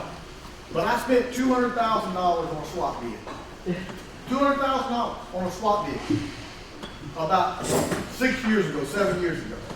Then all of a sudden the federal government has all these surplus MRAPs. Now they've taken all the guns off of them and they're just an armored vehicle. Okay? I bought 2 of them for $16,000 a piece. Doesn't that make sense to you as a citizen? You've already purchased it with your money. Right? You've already purchased it as a taxpayer. And now all of a sudden, we're not going to give you that because you're trying to militarize. No, I'm not. I'm trying to protect my deputies when they have to go to a home where they're getting shot at. And I get it for $16,000 rather than $200,000 to buy one from a company. Well, it's kind of ridiculous in my opinion. That's a persona they want to paint a picture of we're being militarized. Well, that's stupid. It really is. It's crazy. We just buy things and we get things that are, again, it floors me that we got to buy it. You've already paid for it as a taxpayer. Okay? You've already paid for it. Your dollars. They're not going to use it. They're going to trash it. Why can't we have it? Thank you. You can get me on a whole other subject.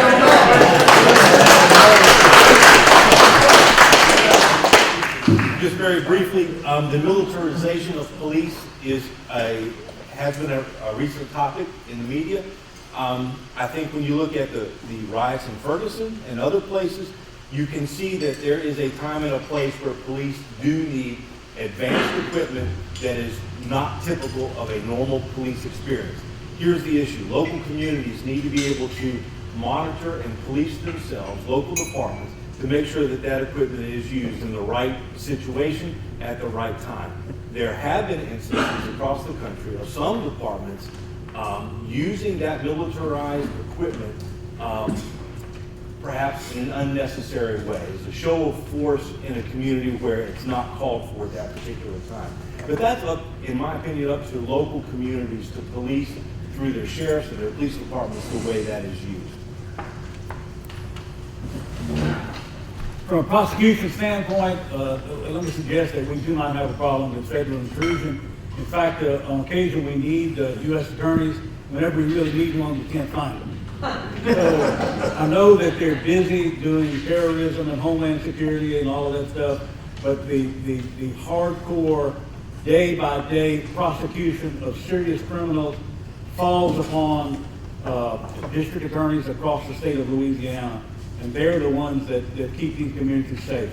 Not to suggest that the feds, and I'm talking about prosecution now, I have a lot of respect for all federal agencies. They do a good job. But they're so tied up with their business, they don't intrude with prosecution and hide when we need somebody. Well, I was out in Ferguson, Missouri, doing the actual riots. As a matter of fact, I was in one of the cars just creeping down doing this whole process out there. And there was, and sadly, a broad brush was painted as a result of this. In Ferguson, there was a belief, a widespread belief, that a lot of the military equipment that Tony is speaking of was misused out there. And as a result of Ferguson, it seems as though the federal government then says, in a broad brush manner, and I keep using that word, that we're going to pull it all back. What I would have liked to have seen the federal government do is to work with individual communities.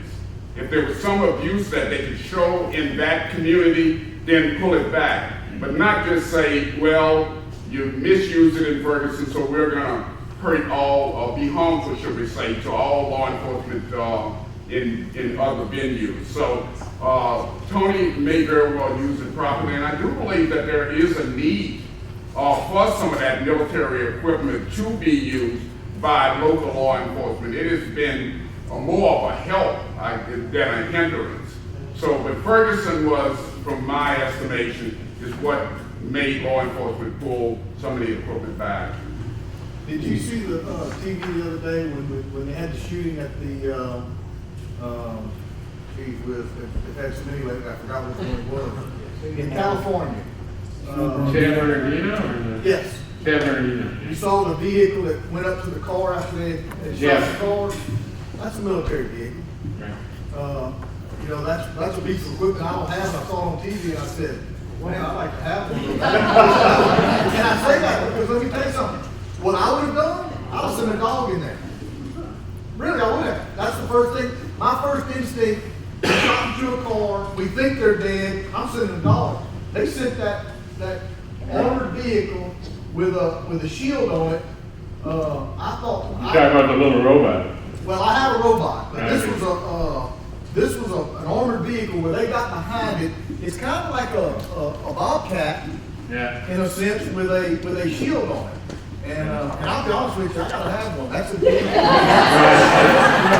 You know, unfortunately, and this is one of the premises behind this forum, is that with the war on terror, the battlefield is moving to Main Street, and the first responders are law enforcement officers.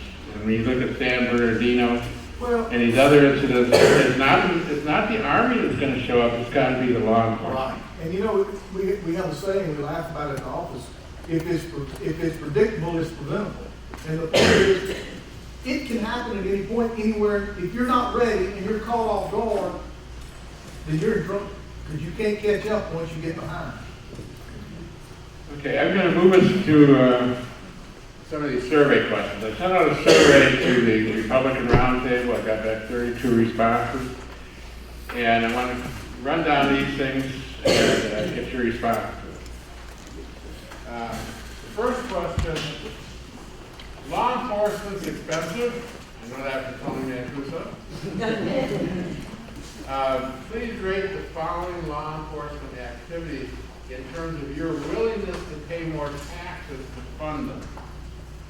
So I'm saying, okay, now some of these respondents said everything was super important, okay, so they didn't play the game. Yeah, I wanted them to kind of rate it as to what was the most important. But I know the small numbers, you probably can't see them. Basically, they said enforcing immigration laws and protecting us from terrorism were the top funding priorities. Mm-hmm. They said the next priority was more police on the street to fight crime, followed by more judges for speedier trials, much less important. And bottom is building more prisons. We don't need more prisons, is what they say. Now, when you're talking about funding, Don can tell us about fighting terrorism at the local level, as can Tony.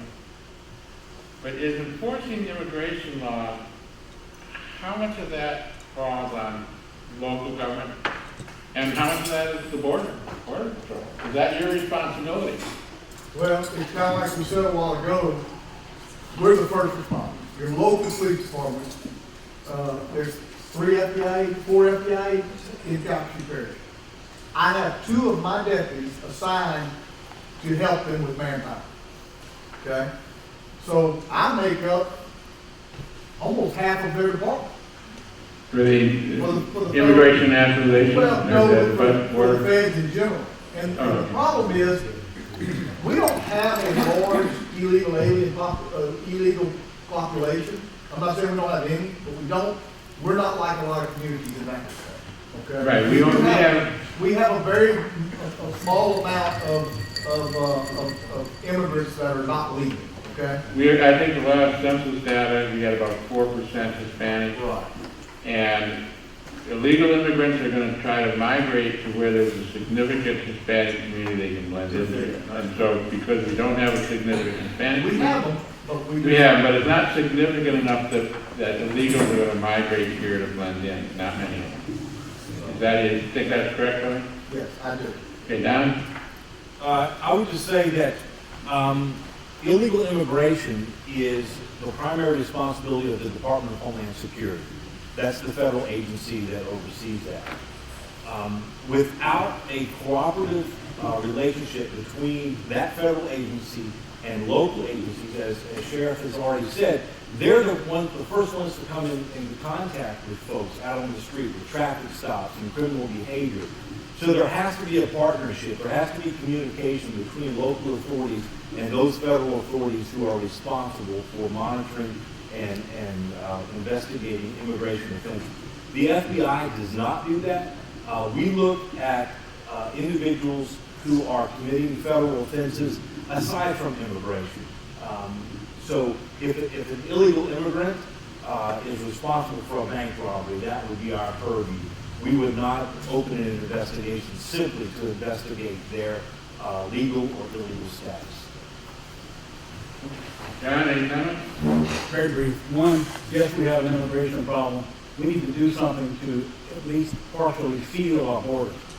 As much as I hate some of the things that Donald Trump has said in his campaign, he hit the nail on the head when he said, we don't need more illegal aliens coming in here from those countries without vetting those people. He didn't explain it very well, but I'm assuming that what he really meant was, we're just not going to keep people from coming here. We need to vet the people that come in here, whether they're Muslims, whether they're Ethiopians, or whether they're South Americans, whoever they are. We need to control our borders. And let me tell you something, ladies and gentlemen. I'm a Democrat. We've had a Democratic president for over 7 years now. He hasn't done it, and he's not going to do it. But let me also say, we have a Republican-dominated Congress. They haven't done it either. And the reason is nobody's done it, so it's not politically popular. The Democrats are not going to do it because most of the alien population comes from the demographics of people that generally become Democrats. You're not going to alienate a block vote like that. Nobody wants to touch that until somebody has the courage and the moral initiative to address those serious issues candidly and directly. We're not going to solve that problem.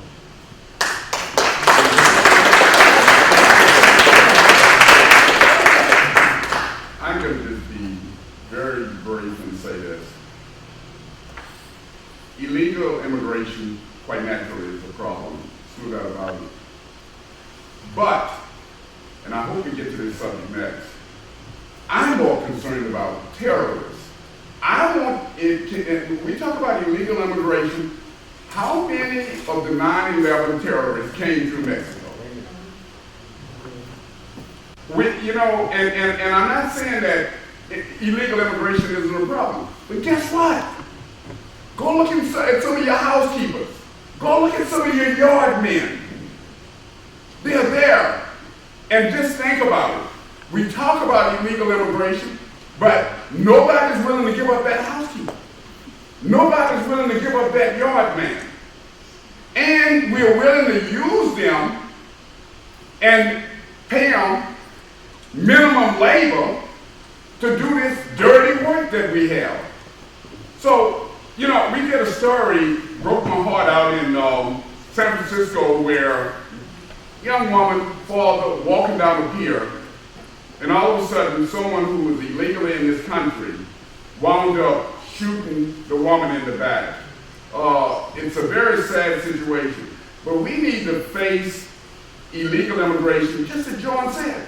You can't get a Republican or a Democrat in the Congress to do the right thing. And this is the people that you all elect to go there and serve you all. You need to kick them out.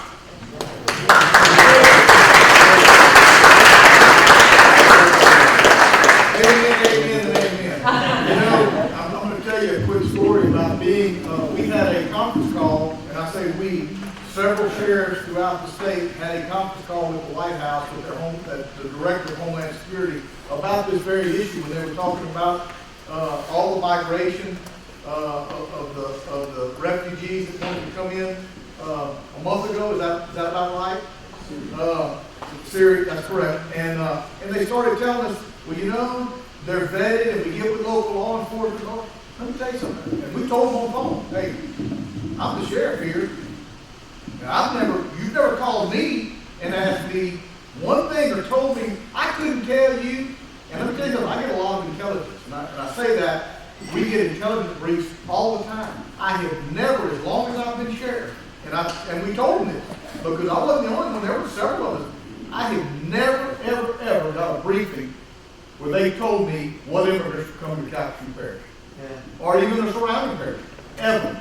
So there is a disconnect somewhere in our federal government, and I can't fix that. I'm saying me as a sheriff here, all I can do is protect my area, and I can't protect it on that end of it, then I give you the information that I need. So that was our complaint. I mean, we were all stunned when they said that. We're vetting them, and we're getting with our local law enforcement. Like today, when I hung up, I called every one of my chiefs. I said, y'all get? Maybe they're not telling me. And all of them were like, they didn't know what the hell I was talking about. They didn't. So the problem is, somewhere, there's a disconnect that we got to fix, because they were not vetting that with us, I can assure you.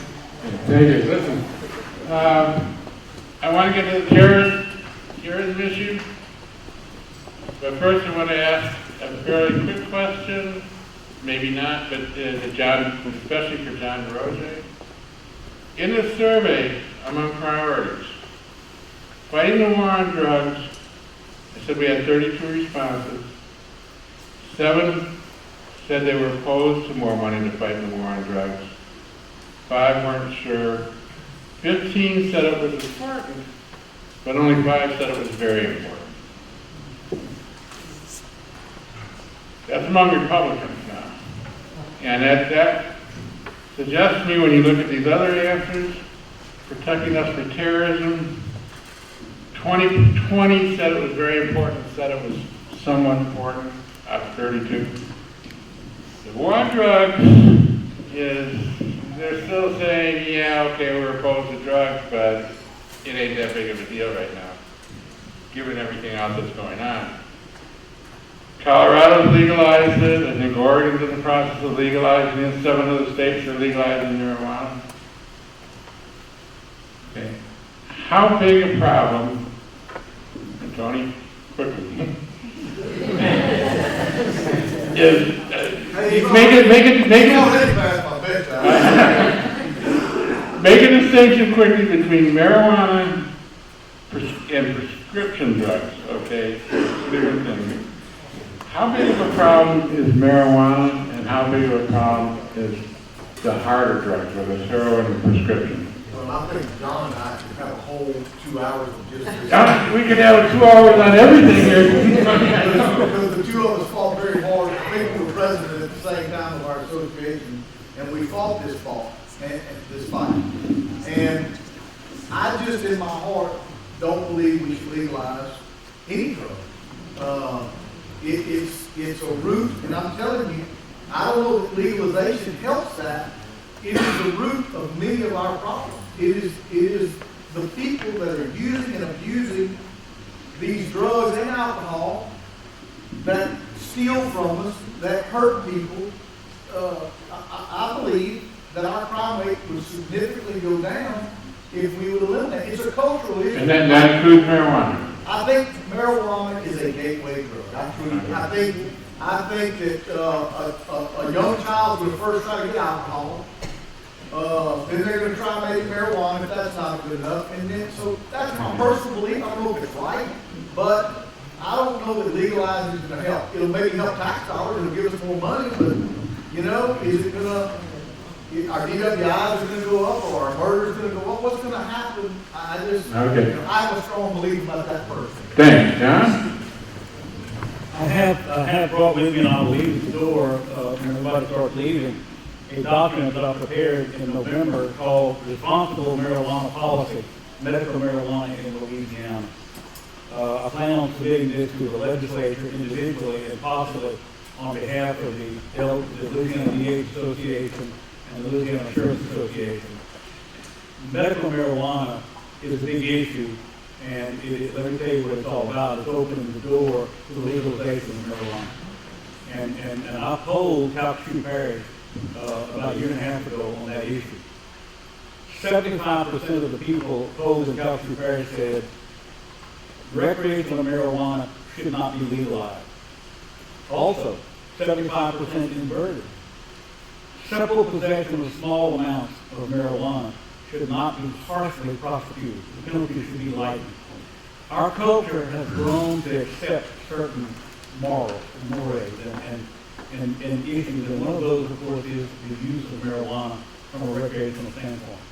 We are a tolerant society, and I'm going to tell you that DeRosier theory of relativity, and I suppose relative to what's happening in America today, people are a whole lot more concerned about the safety for themselves and their families from terrorism, domestic and foreign, than they are about people who smoke dope. And let me touch upon something that Tony said, and I'll follow up with, because I told a Senate House committee this last year.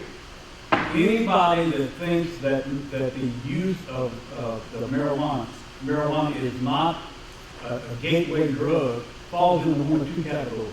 One, they smoke dope. Number two, the other category is those who don't smoke dope. They've never had anybody in their family or close to them who has become addicted to drugs. Because if they had, they would know where 99.5% of the people start. And they start with marijuana. It is a gateway drug. So, we've grown to tolerate it. We have to accept that right now. Medical marijuana, as I'd like you all to look at this paper when you leave, take the video. It's happening right now in the legislature. I'm involved in that process, and our new state representatives will be. Medical marijuana is something that is somewhat acceptable from our perspective, but it needs to be researched first. Right now, they want to start plans for distributing medical marijuana in Louisiana, and I asked them today, what are you going to distribute? We don't even define what marijuana is going to be. Oil made from cannabidiol? What is it? So we're not ready yet. And in Pennington Research, we've met with them several times, they agree. We're not ready yet to distribute medical marijuana. We don't have the right form. Anyway, I'll stop with that. Okay, thank you, John.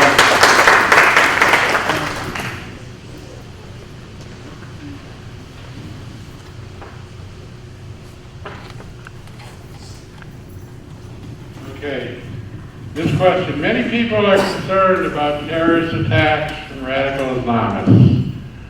Please rate the following proposals.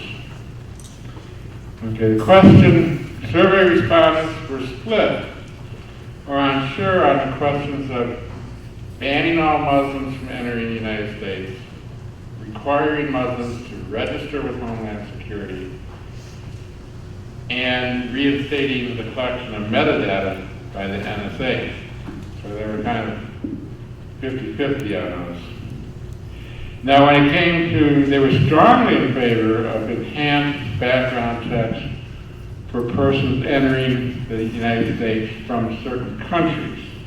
And I think this is what you were making reference to before, Don. Enhanced background checks, we need to know, vet these people, we need to know where they're coming from. But, you know, well, I mean, half of the Republicans almost wanted to ban all Muslims, you know, regardless of where they come from.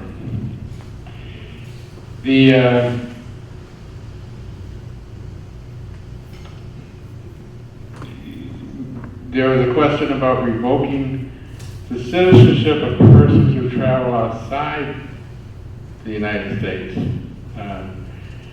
to aid radical Islamic groups.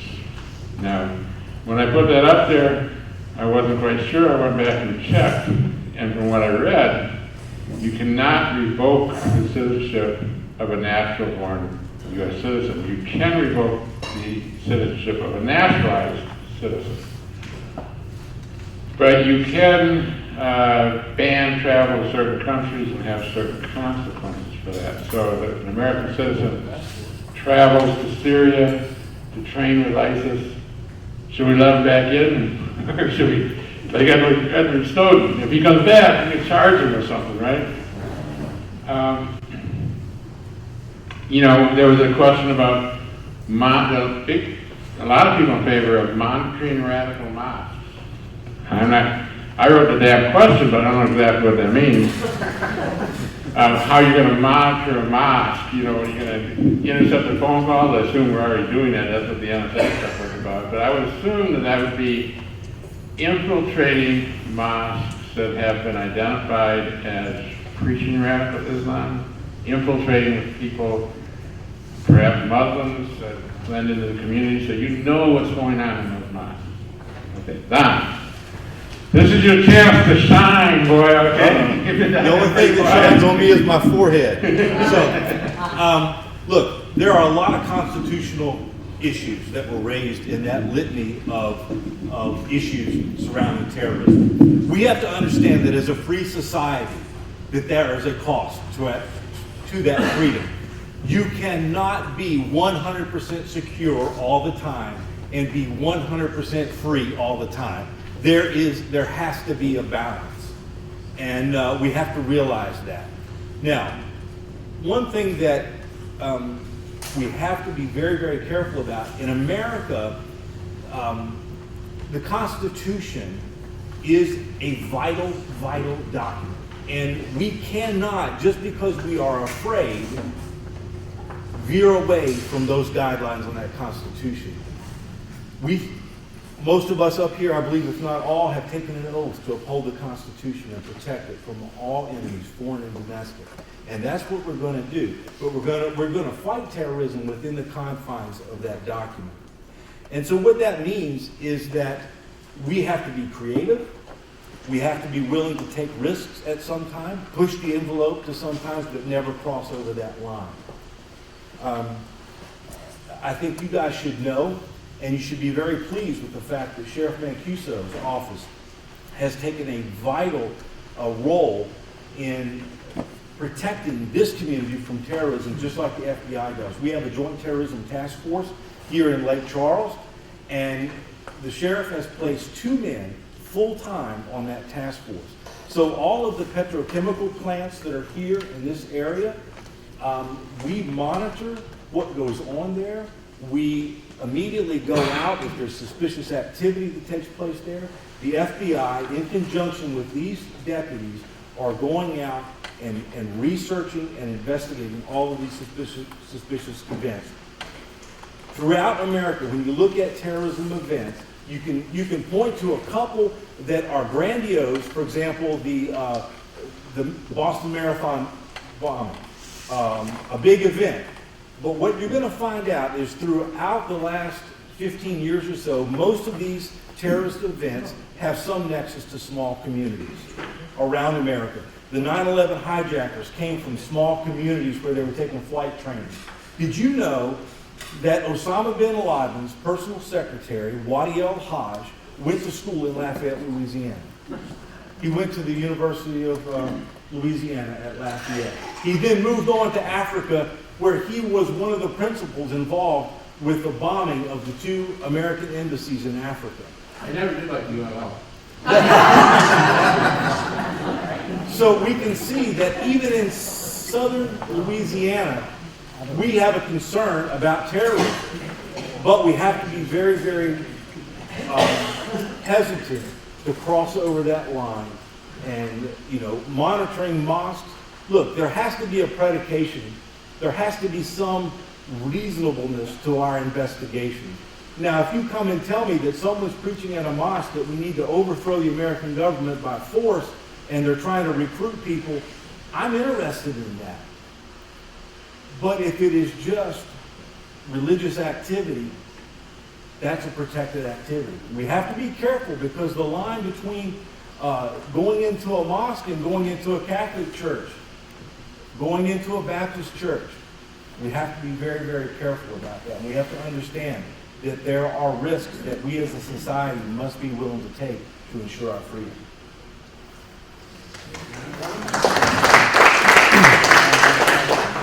First of all, let me suggest that our biggest problem in that arena is we do not understand our enemy. For those of you who, unlike me, do not read the Quran, because I do, because I think we need to understand our enemy, and you need to understand why they do what they do. We can't persecute a religion. We can't single out a religion. But we need to understand how fundamentalists and radicals are formed chapter 9, verses 29 and 30 of the Quran say, those who do not follow the teachings of Allah, those who do not follow the Prophet and obey his directions, should be placed into a state of subjection and even killed, is in section 30. We need to understand that that is in their Bible. We read the King Version of the Bible. You were talking about Romans chapter 13, about civil authority. Well, they read the Quran. And if they are amenable and susceptible to that kind, if they have that predisposition, then they're going to take that very literal. Because it says, place the unbelievers into a state of subjection, basically whatever it takes. That is a religious doctrine in the Muslim community. And we have to learn how to deal with that. We have to respect every religion. We have to learn how to deal with it.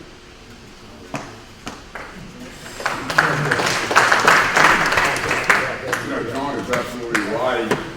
I was growing up here in Louisiana, living out in Brownsville. The greatest fear we had was communism. We just knew that at any time Russia was going to attack, we were taught how to get under that desk and how to get ready for communism. Well, now we're living in a different world where when we look at terrorism, just think about it for a second. And can someone tell me in here and raise your hand and tell me that Timothy McVeigh was Muslim? It was not. The face of terrorism is the face of what is in this room right now. Yeah, we've seen a lot in the Muslim world, but we have a lot of homegrown terrorists. Let me tell you, going out to San Bernardino and being in the home of Tashfeen Malik and Saeed Farouk, I'm going through their refrigerator, I'm going through their underwear, I'm going through their clothing, I'm looking all through their house. And guess what? That house looked just like any American house here. There was a baby stroller in there. So we have to be vigilant. And what I think is necessary when it comes to terrorism more than anything else is you, and you. You've got to help Tony. You've got to help Dawn. You have to help Dawn. If you see something, say something. It's simple as that. Well, we don't want to offend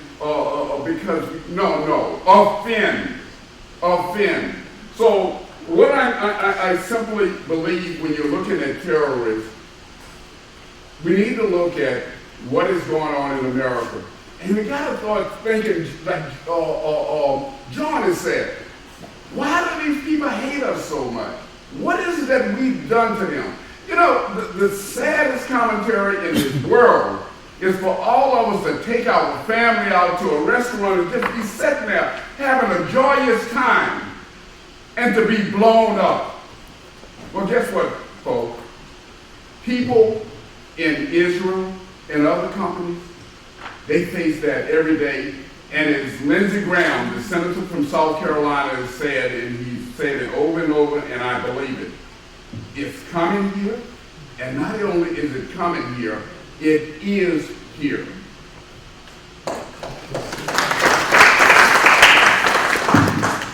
You want me to shut up? I'm sorry, I didn't realize you had popped up again, Tony. I was just going to say, I can't say it any better. I agree with everything. It's a problem that we're going to have to face. And I don't remember if Don said it or John said it first. Freedom is not free. It costs. And we as a society, we have to pull together and not tolerate. We have to speak up. Ted, you just said it. We just have to speak up because we see it. We just sometimes don't. Let me tell you, we see it in crime scenes all the time. One of the unsolved murders that we have this past year is at a nightclub off of East Prairie Lake Road in front of 20 people. You don't think they know who did that? It's no different in this culture when we're dealing with people have to open their eyes. If they're going to be in America and go through our laws, they also need to go through, they need to speak up to be protected. And I'm talking about Muslims. I'm talking about the Muslims that are here for the right reasons and for the right cause. They have to speak up too. Right. We've got to protect ourselves is the bottom line. Right. Thank you. Thank you, Tony. There were two other questions here. There's one that I definitely want to get to. I can get to that one next because it's another biggie. Gun laws. Okay. Well, that's easy. Well, you know, I was a little surprised on this one.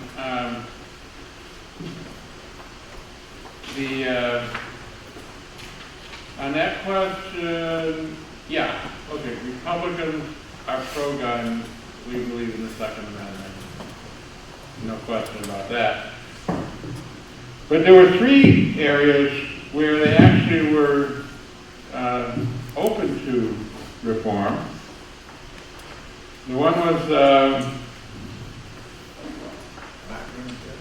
background checks, including gun shows. Access to medical records to prevent access for gun ownership as part of the background check. And the third one was, let's see, concealed weapons. No, they didn't want to do anything about concealed weapons. They didn't want to do about the ammunition. Oh, yeah, banning gun sales persons on terrorist watch lists. Okay, those are the three things. So, you know, if you want to have some laws to try to, it seems to me they want to get the guns out of the hands of criminals, terrorists, and the mentally ill. Okay, they're willing to do more enhanced background checks and stuff. Now, I have a question for John first. Okay. No, it's not Don, it's for Don. I was a little concerned with I'm not particularly in favor of banning persons on terrorist watch lists from owning a gun. Republicans were very strongly in favor of that. And the reason for that is that you don't have to be accused of a crime. There's no due process to be placed on terrorist watch lists. And let me point out here, this is the ranchers in Oregon who are occupying the state park. What that's over is that rancher and his son were tried and convicted for starting a fire on their land that spread to federal land, sentenced the son to 6 months, I think, and the father to 2 years. Then the Bureau of Land Management came back and charged them with domestic terrorism and basically quadrupled their sentences. Now, how do you wind up going from burning timber on your land to being charged as a domestic terrorist? Doesn't take anything to charge you as a domestic terrorist. I've been on a no-fly list. You know, Ted Kennedy has been on a no-fly list.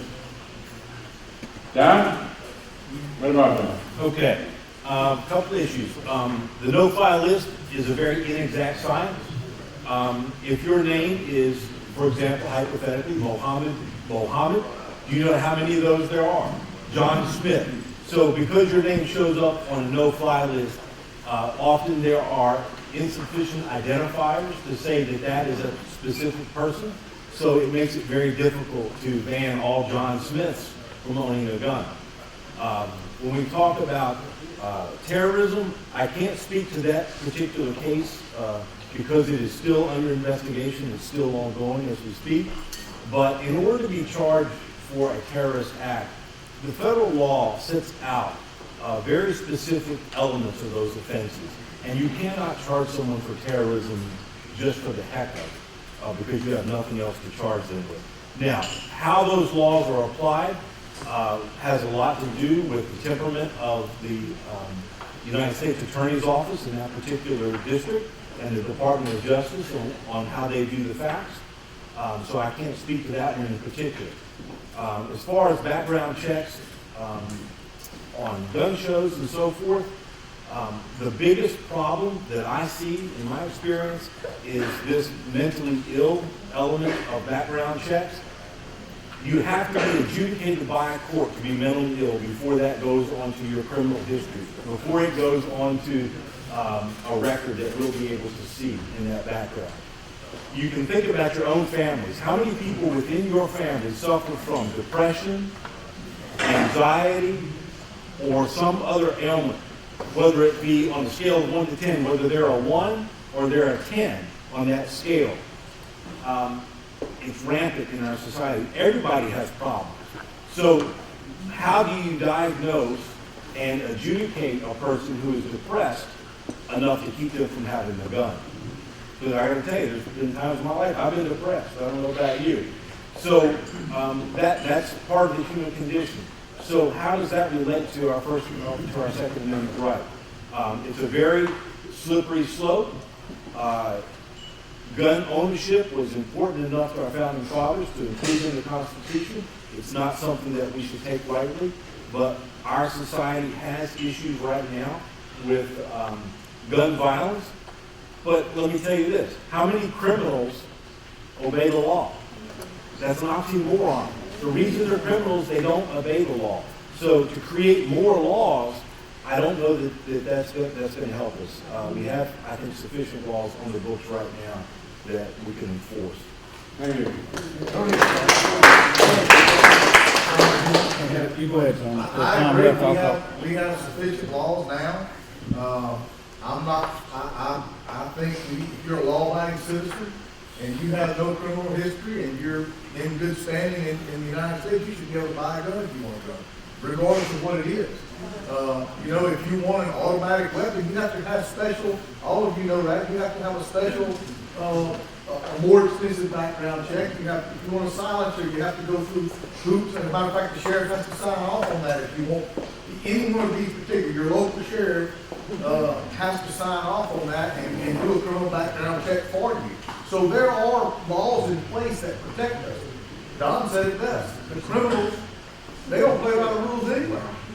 So, we have sufficient laws. The only thing I guess I'd like to see is, and it's a touchy subject, is mental illness issues. Most of these massive shootings, and I'm not talking about terrorist acts, I'm talking about these massive shootings, have been people who have mental illness. And that's a touchy subject. It is. Where do you draw that line for taking Xanax for occasional anxiety, or maybe a medicine for some depression, and many of us could do that for many reasons, a loss in the family that you're just devastated about. My point is, where do you draw that line of what the government has access to prevent you from you may have never broken the law, but you had to be medicated and maybe even in some cases put in the hospital. So where do you draw that line? It is a slippery slope, as you said, but I'm not totally against that. And a more extensive, maybe mental health background check, if that person wants to obtain a gun. That makes sense? I think that's about the only way I sway in regard to gun control. Okay. Thank you, Tony. So my personal concern is not about guns. I want to know how we keep knives out of the hands of angry clients. Yeah. She said where to start, I got in trouble. I'd like to address that with a little more particular area because Dr. Stevens hit the nail on the head a while ago. And we talked about it so far, and that is people who suffer from some form of mental illness. I do have a specific proposal that I will discuss with our two legislators who are here this evening. One, what needs to happen is we need to have laws that provide immunity from any civil liability for medical providers who in good faith legitimately feel that someone is a threat to himself or others, and that should be able to be reported and documented. Now, an individual who has been subject to that kind of report should not be able to automatically purchase a firearm with no further checking. Right now, legislatures across the country and Congress is so afraid to touch gun control issues. And by the way, let me tell you, every time we react to a mass shooting in terms of politicians getting up and saying we need more gun laws, that's crap. We have enough guns in the United States now to last the bad guys 200 years, and plenty of ammunition for it.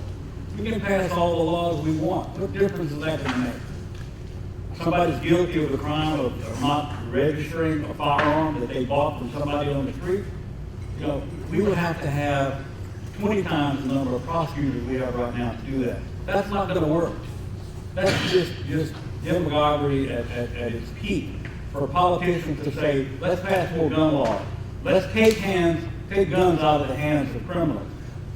Guys, you're not going to do that by passing more laws. You're going to do that by enforcing the laws we have now and be very strict about gun control issues. Also, give medical providers the ability to report those individuals who seriously have problems. That will do more to solve a lot of these mass shootings than anything else I can think of right now.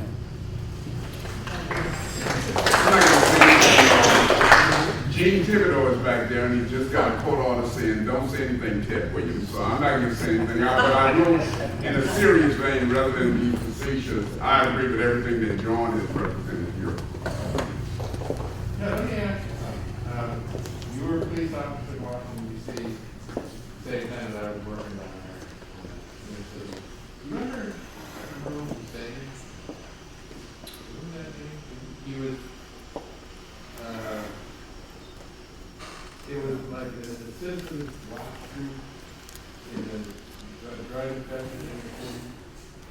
And I think they wore the black parade and Oh, sure. stuff. You know what I'm talking about? Yes. The DC police were all over this guy because he had black carry guns. That's spun off into actually, remember with the Red Parade, the Guardian Angels in New York and Atlanta, but they had agreed not to carry weapons. So this is, you know, I was out at the time, there was a whole lot of drug crime, there was black on black crime. The police didn't respond. And I'm thinking, if this was a white community, we'd be forming a citizen watch group, and we'd be arming ourselves. Right? Oh, yeah. In Washington, D.C., the 14th and R Street area for many years was a drug-infested area where prostitution ran rampant. Then all of a sudden, gentrification took place in Washington, D.C., and a complete metamorphosis took place where, because it was black on black crime, I don't think that, and I think police officers were doing their job, but it wasn't as well done, should I say, as once gentrification took place in Washington, D.C., and that is taking place now. The only problem we had, because I'm going to sit down quickly here because it's getting late, I still think there's a warrant for Mike's arrest there.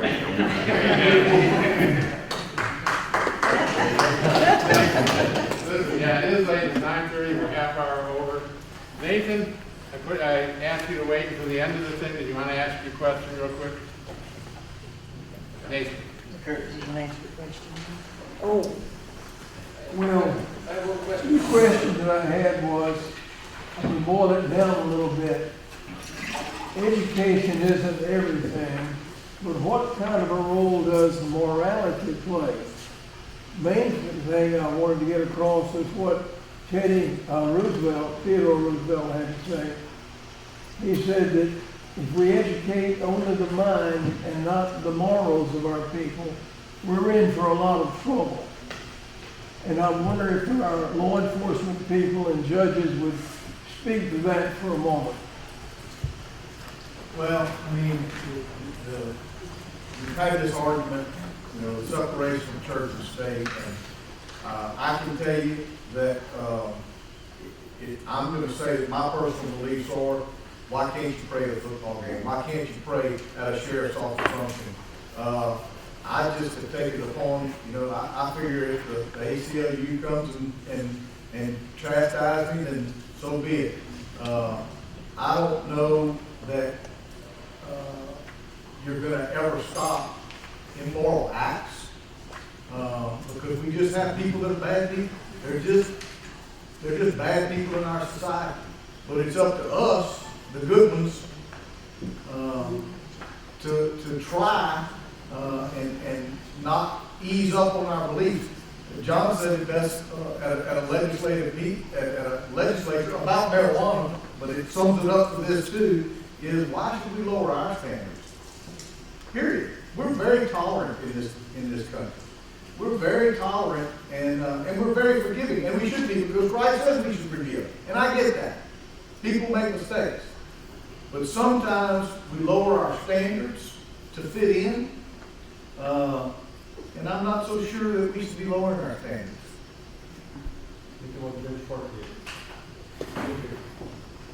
Just a question for Joe. Joe, are you sure you're a Democrat? Conservative Democrat. I am a registered Democrat, yes, sir. When I find something better, I will entertain the concept. I look at the statistics, the voting statistics, and then even thanks Republicans for re-election. I agree, thank you so much. Okay, anybody else have any questions on anything before we all close the floor? I would like to say one more thing. And I promise I'll be so concise. I don't want anybody to feel lectured to. What I meant to really focus on earlier in my comment about the Black Lives Matter and the police, because I do believe those are tied together, police feeling under siege, is we all know about what happened within the Catholic Church, the scandal with the priests getting passed on, and there were a lot of things going on for years and years that never got addressed. And I never heard anybody say, and this is not an indictment, I'm not anti-police, please hear me out of this. I never heard anybody say that the people who wanted to see that addressed and dealt with and make people accountable were anti-Catholic Church. But often, the way I see it perceived in the media, that if you ask for more accountability from your public officials, somehow you're anti, or if you're against war, you're anti-soldier or something like that. And that characterization, I think, is so impossible to get around. And I just think I don't know your thoughts on it, or if you see that, or if you ever, I don't think there's anything wrong with citizens asking for accountability. Let people do their job, and when people don't do their job, be it a priest or a doctor or anybody, you should be held accountable. That's a reasonable request from a citizen that I think is not addressed properly in the media. If I could maybe sort of paraphrase, I think, what you're saying. I think with the Black Lives Matter movement, I think there is an issue there, but they chose to formulate it in a very bad way, because it can also be read to mean white lives don't matter, all lives don't matter, only black lives. I don't think that's what they're trying to say. And it's just like the hands up, don't shoot, which was a totally false claim. That there's, I spoke earlier about Martin Luther King and his legacy and how we all need to work together. We have not solved all the problems. But we couldn't have continued the way we were in the past. We couldn't have continued as a segregated nation. We had to make that transition. We haven't made it all the way, but that kind of confrontation doesn't necessarily lead to constructive dialogue. Yeah, Is that what you're getting at? I agree. No, I'm not commenting. You're trying to call it a night, that's why I'm getting out of here. Oh, no, that isn't it. I think I've already represented what I've had to say. Anybody else? They all want to go home? Listen, I want to thank